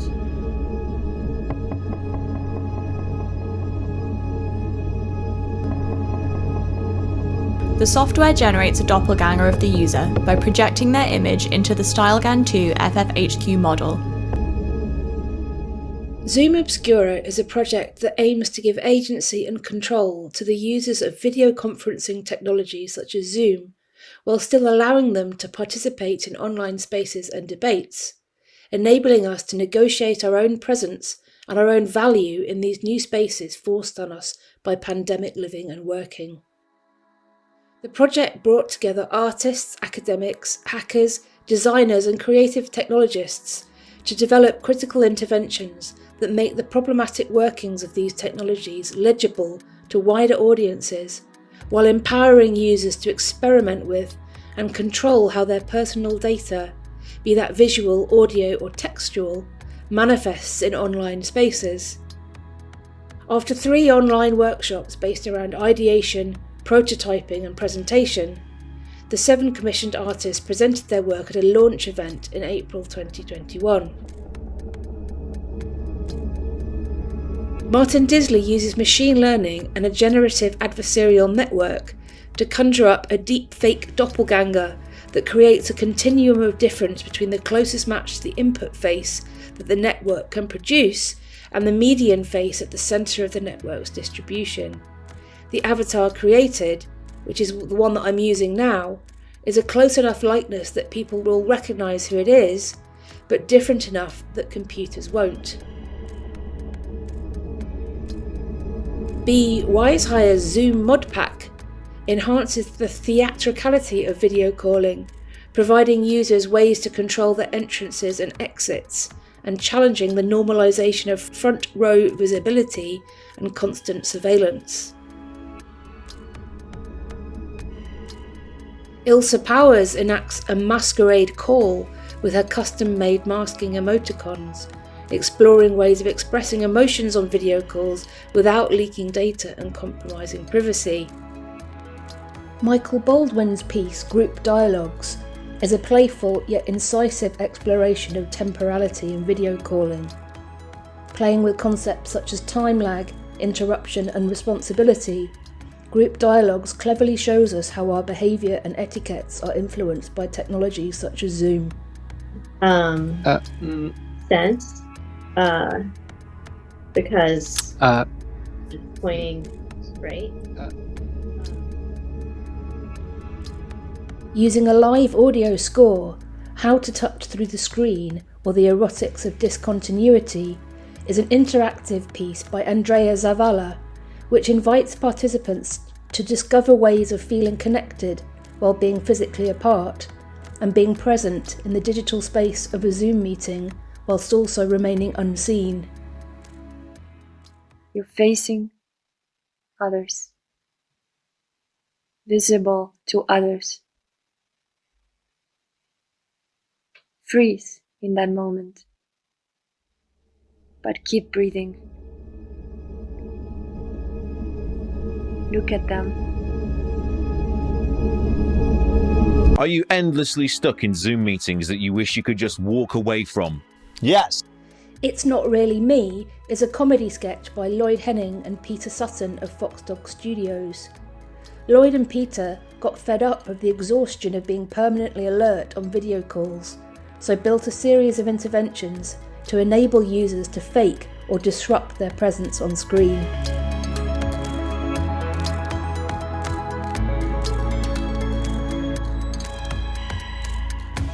And finally, in Paul O'Neill's work for Ruth and Violette, a World War II code poem reveals itself as both a modern-day romance and tragedy and a contemporary subversion of networks communications. So that was Zoom Obscura, and this is a paper that my co-authors and I have written about these 7 artist projects, reflecting on each of them as powerful examples of counterfunctional design. In the paper, we say much more about the origins of Zoom Obscura and how we worked with the artists to produce the work.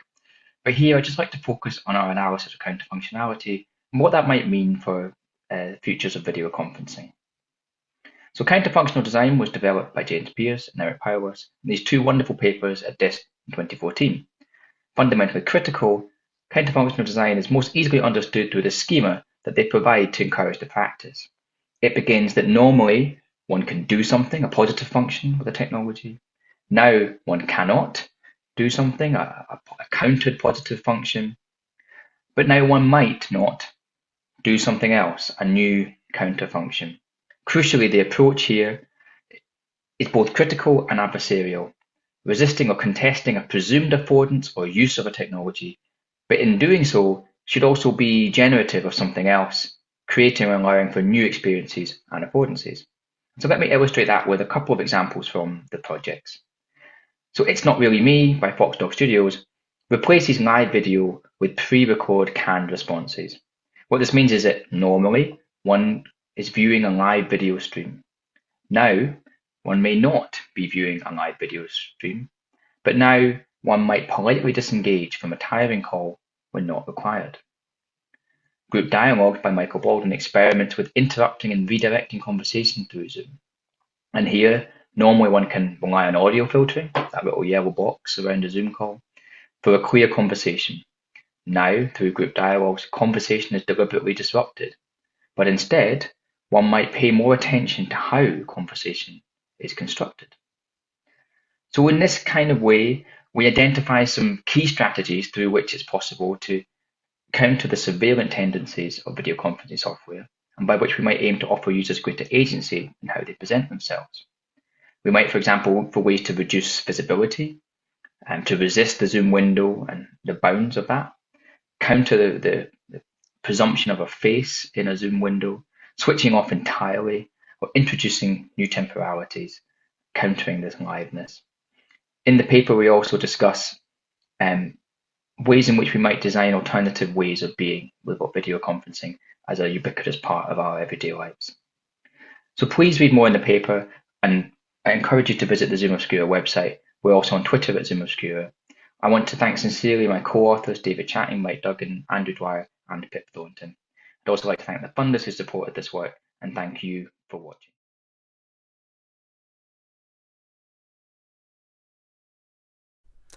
Hello. In the next 7-8 minutes, I'm going to talk to you about a key element in designing human-computer interaction studies, recruiting participants. My name is Mohammad Tahai. I'm a research associate at the University of Bristol. I did this work in collaboration with my PhD supervisor at the University of Edinburgh, Dr. Camille Vanier. Participants can directly impact the results of a study. For example, think about privacy, which is interpreted very differently across countries and age groups. Someone from the Middle East may have a completely different sense of privacy compared to someone from a European country. Or someone who only programs using visual tools has different needs compared to someone who has experience writing C code. Therefore, when designing human-computer interaction experiments, researchers should think about who they are creating their technology for and who is going to test it. In the past decade, there has been a growth in empirical software engineering research. This specific type of research tries to make programming more accessible and usable to a broader population. For example, by making programming languages, IDEs, and libraries easier to use. However, one key challenge in these studies is finding participants. For these type of studies, often it's needed to have participants with a programming background. So some researchers recruit computer science students because this population is expected to have some level of understanding of computer programming. Finding professional developers is also a known challenge in these type of studies. Some researchers have started using crowdsourcing services to recruit participants. Some others began harvesting emails and contact information of developers from developer forums such as GitHub, which is actually against some forums' privacy policies. So all of these approaches may not be sustainable over time, and we wanted to better understand and explore different recruitment channels for recruiting participants with programming skills.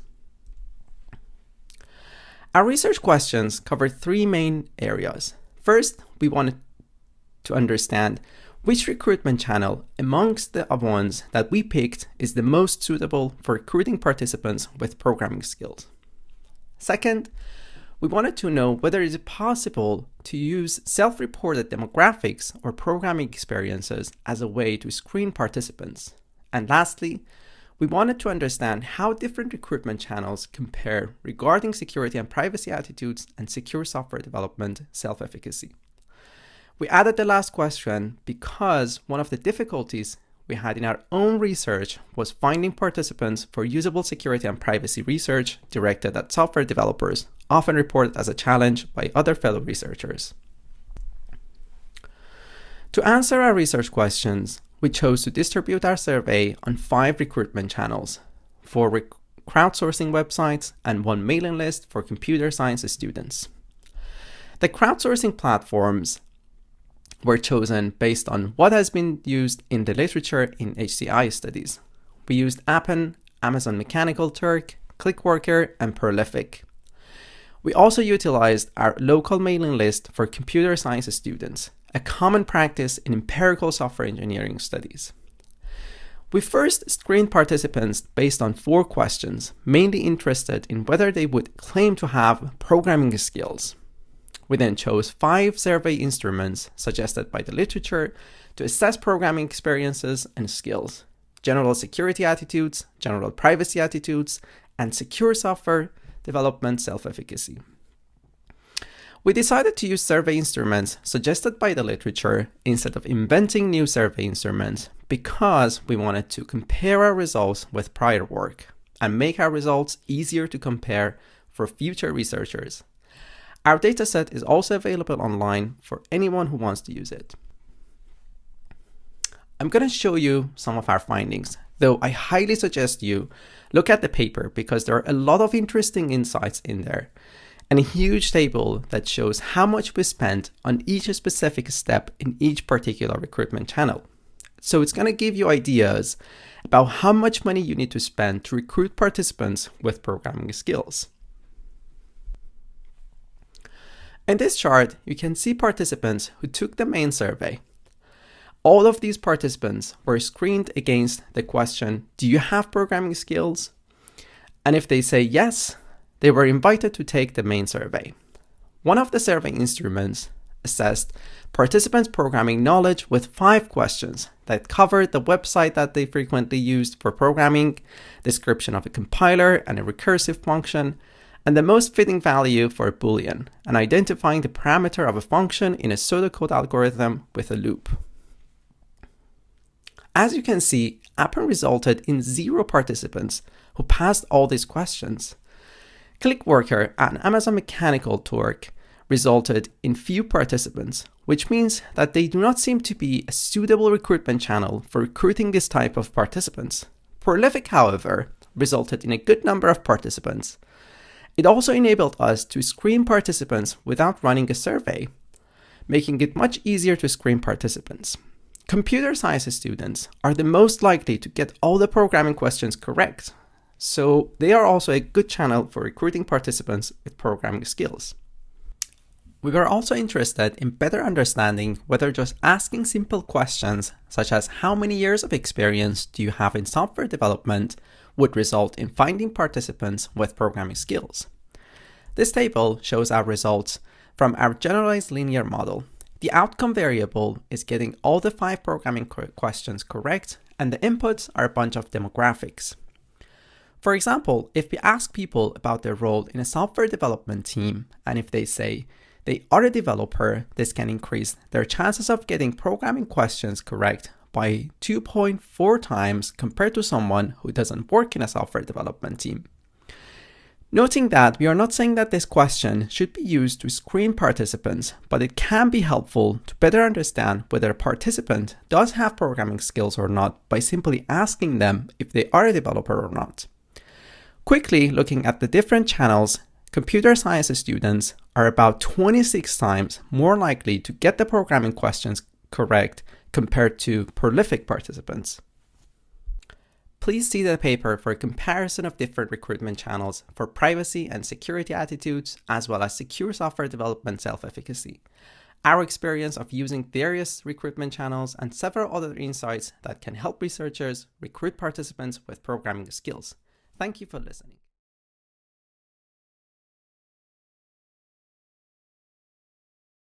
Hi, my name is Yusuf and I'm from Glasgow Interactive Systems section at the University of Glasgow, and I'm here to present our work, First Steps Toward Designing Electrotactiles, Investigating Intensity and Pulse Frequency as Parameters for Electrotactile Cues. Tactile feedback is a common modality used for interaction in many different devices, from mobile phone to cars.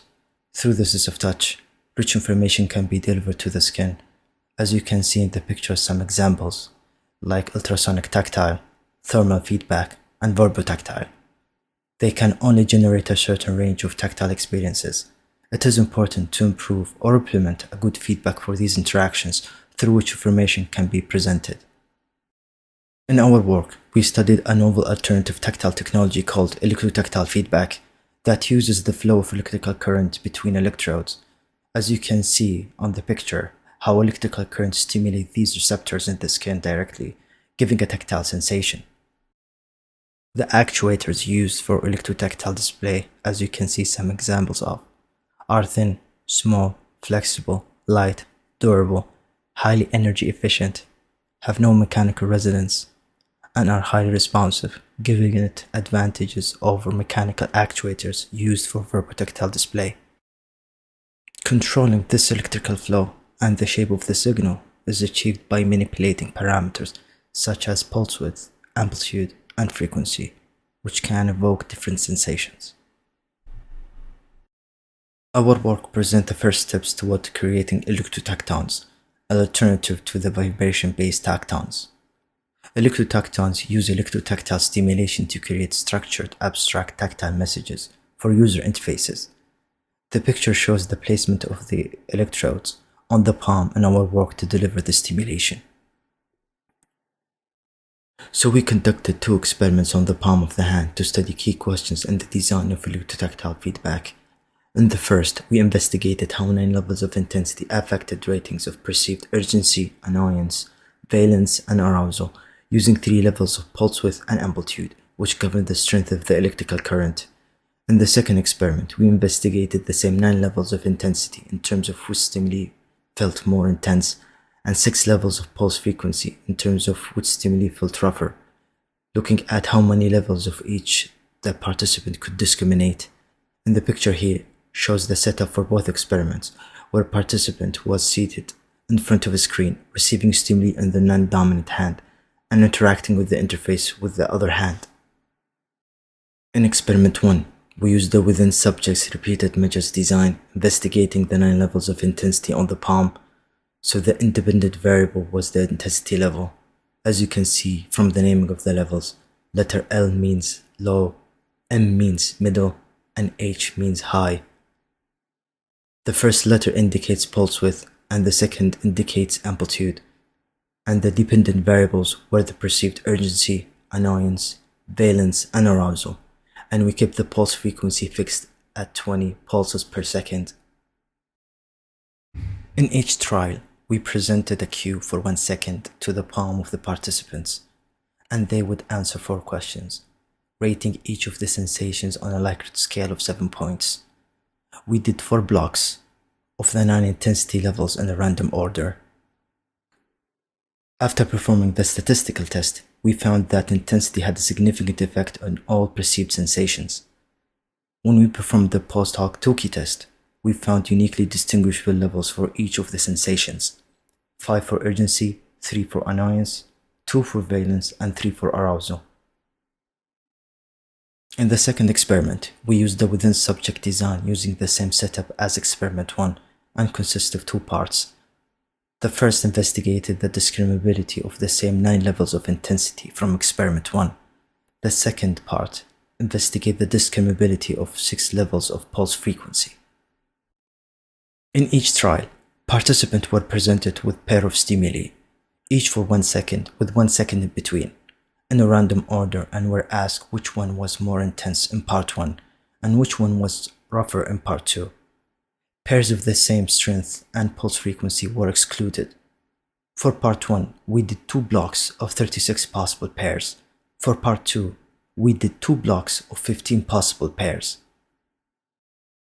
After performing the statistical test for part 1, we found that intensity had a significant effect on perception, as we can see from the figure, with increasing level causing higher rating of intensity.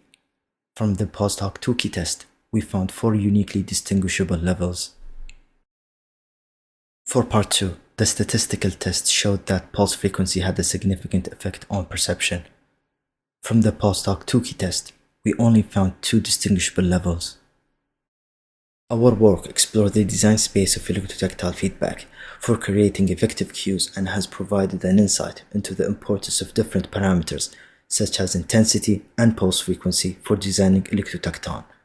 The findings from experiment 1 showed that electrotactile feedback can evoke a wide range of sensations from calm, non-urgent and not annoying to highly urgent, alarming and annoying. This gives it a great potential for making meaningful messages or emojis with an emotional dimension, especially for handheld devices. From experiment 2, having distinguishable levels for each intensity and pulse frequency make both parameters useful cues and strong contributors to the electrotacton design space. Thank you very much for listening, and please check out our paper for more details.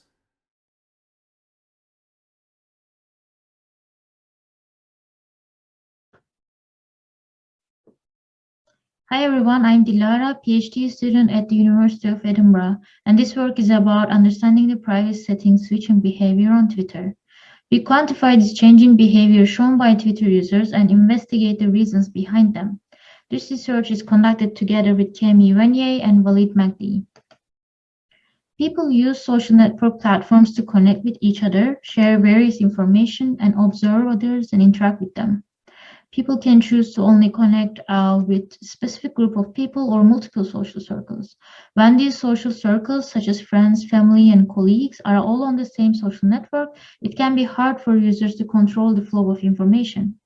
Posts are usually permanent, which can further complicate the protection of privacy. Social network platforms provide private settings for users to overcome these privacy challenges. Users can adjust a range of configurations, including setting the audience of their posts, regulating interactions, and changing the visibility of the information they share. And these settings are platform-specific, where some of them are highly granular, like Facebook, where every post can be configured separately, and some of them are simpler, like Twitter, where settings apply to the whole account. Users mostly keep the default settings provided by the platforms, or employ a set it and forget it approach, where they configure these settings once at the account creation. However, there is also a group of people who actively utilize these settings to manage the flow of their information. There is a significant body of research around how people use private settings on platforms like Facebook with highly granular settings, but not as much on platforms with simpler ones. In this work, we focus on Twitter, where these settings are simpler, and we investigate the privacy settings switching behavior. Twitter provides 2 account types to users: public, which is the default type, and protected. And anyone can see the tweets by public accounts, but tweets by the protected accounts can only be seen by followers. Public accounts can be followed by anyone, but to follow a protected account, users need to send a follow request, and the protected account should approve this follow request. Others can interact freely with public tweets by liking, replying, retweeting, and quote tweeting. But for the protected tweets, only followers can like and reply, but no one can retweet or quote tweet these tweets. Twitter's binary private settings apply to the whole account, which means that the tweets sent while protected can be seen by anyone if the user changes their account type to public. Visibility of the tweets depends solely on the account type of the tweeter, which means that if a protected account replies to a non-follower, their reply cannot be seen by this non-follower. Hence, users have to change their account's type to public if they want to interact with a non-follower. In a soon-to-be presented work, we found that there was a set of users who described themselves as not protected or public, but sometimes protected. And this signals that they changed their private settings at least more than once. Hence, we decided to focus on these users and understand the reasons behind the changes. To do so, we conducted 3 studies. First one was a Twitter data collection to observe the switching behavior. We collected 107K protected Twitter accounts randomly from the Twitter sample by collecting mentioned users and observed their account type changes for 3 months. We also compared their tweeting behavior between public and protected. In the next study, we conducted an open text survey to curate a set of common switching reasons by asking participants to describe a recent event where they changed their private settings on Twitter. And in the last study, we asked our participants to select all the reasons they changed their settings before to understand the prevalence of the switching reasons, which we created by the previous study and the prior literature. We also asked our participants about their strategies to manage their boundaries and controlling the audience. From our study 1, Twitter data analysis, we found that nearly 40% of the protected users we observed changed their private settings at least once in 3 months, and more than 10% changed 10 plus times. We found that users tweet more and mention others more when they're public. However, they mention non-followers more in their non-usual setting. This means that users who stay mostly protected mention non-followers when they are public, but also users who stay mostly public mention non-followers when they are protected, which basically cannot be seen by the mentioned non-follower. The most common set of reasons to turn public was to be able to interact with other accounts through mentioning, replying, retweeting, and quote tweeting. And for those who were mostly protected, interactions like these seem to be the main driver to change visibility. Users turn protected to share personal content and regulate their boundaries, for example, to limit their tweets' reach from family, friends, or strangers. They also turn protected to prevent interactions. Some users stated that they turn protected when they are not logged in and unable to respond to interactions. More than half of the participants indicated that they delete some or all of their tweets before changing their visibility to public. Discrete control approaches like muting and soft blocking were also used by many. Soft blocking is blocking and immediately unblocking someone to remove them from followers, which is currently added as a new feature on Twitter, but that was after our study was conducted. Users also deactivate to stop all interactions from others, followers, or non-followers. We recommend some design changes in our paper. First, we suggest visibility pinning, where tweets stay as the visibility they were set by the users. Second suggestion is paired accounts, where there's one public and one protected accounts used together. Users are already doing this in ad hoc, and it could be directly supported by Twitter. Thirdly, making some tweets time-based by letting users decide on the longevity of a tweet. We see that half of our survey participants delete their tweets before going public, and that likely happens in our dataset collected from Twitter too. Stopping all interactions without deactivating or opening interactions when a protected user wants to reply or quote tweet a non-follower is another design suggestion we give. Thank you for listening, and these are the researchers and sponsors on this project and our labs.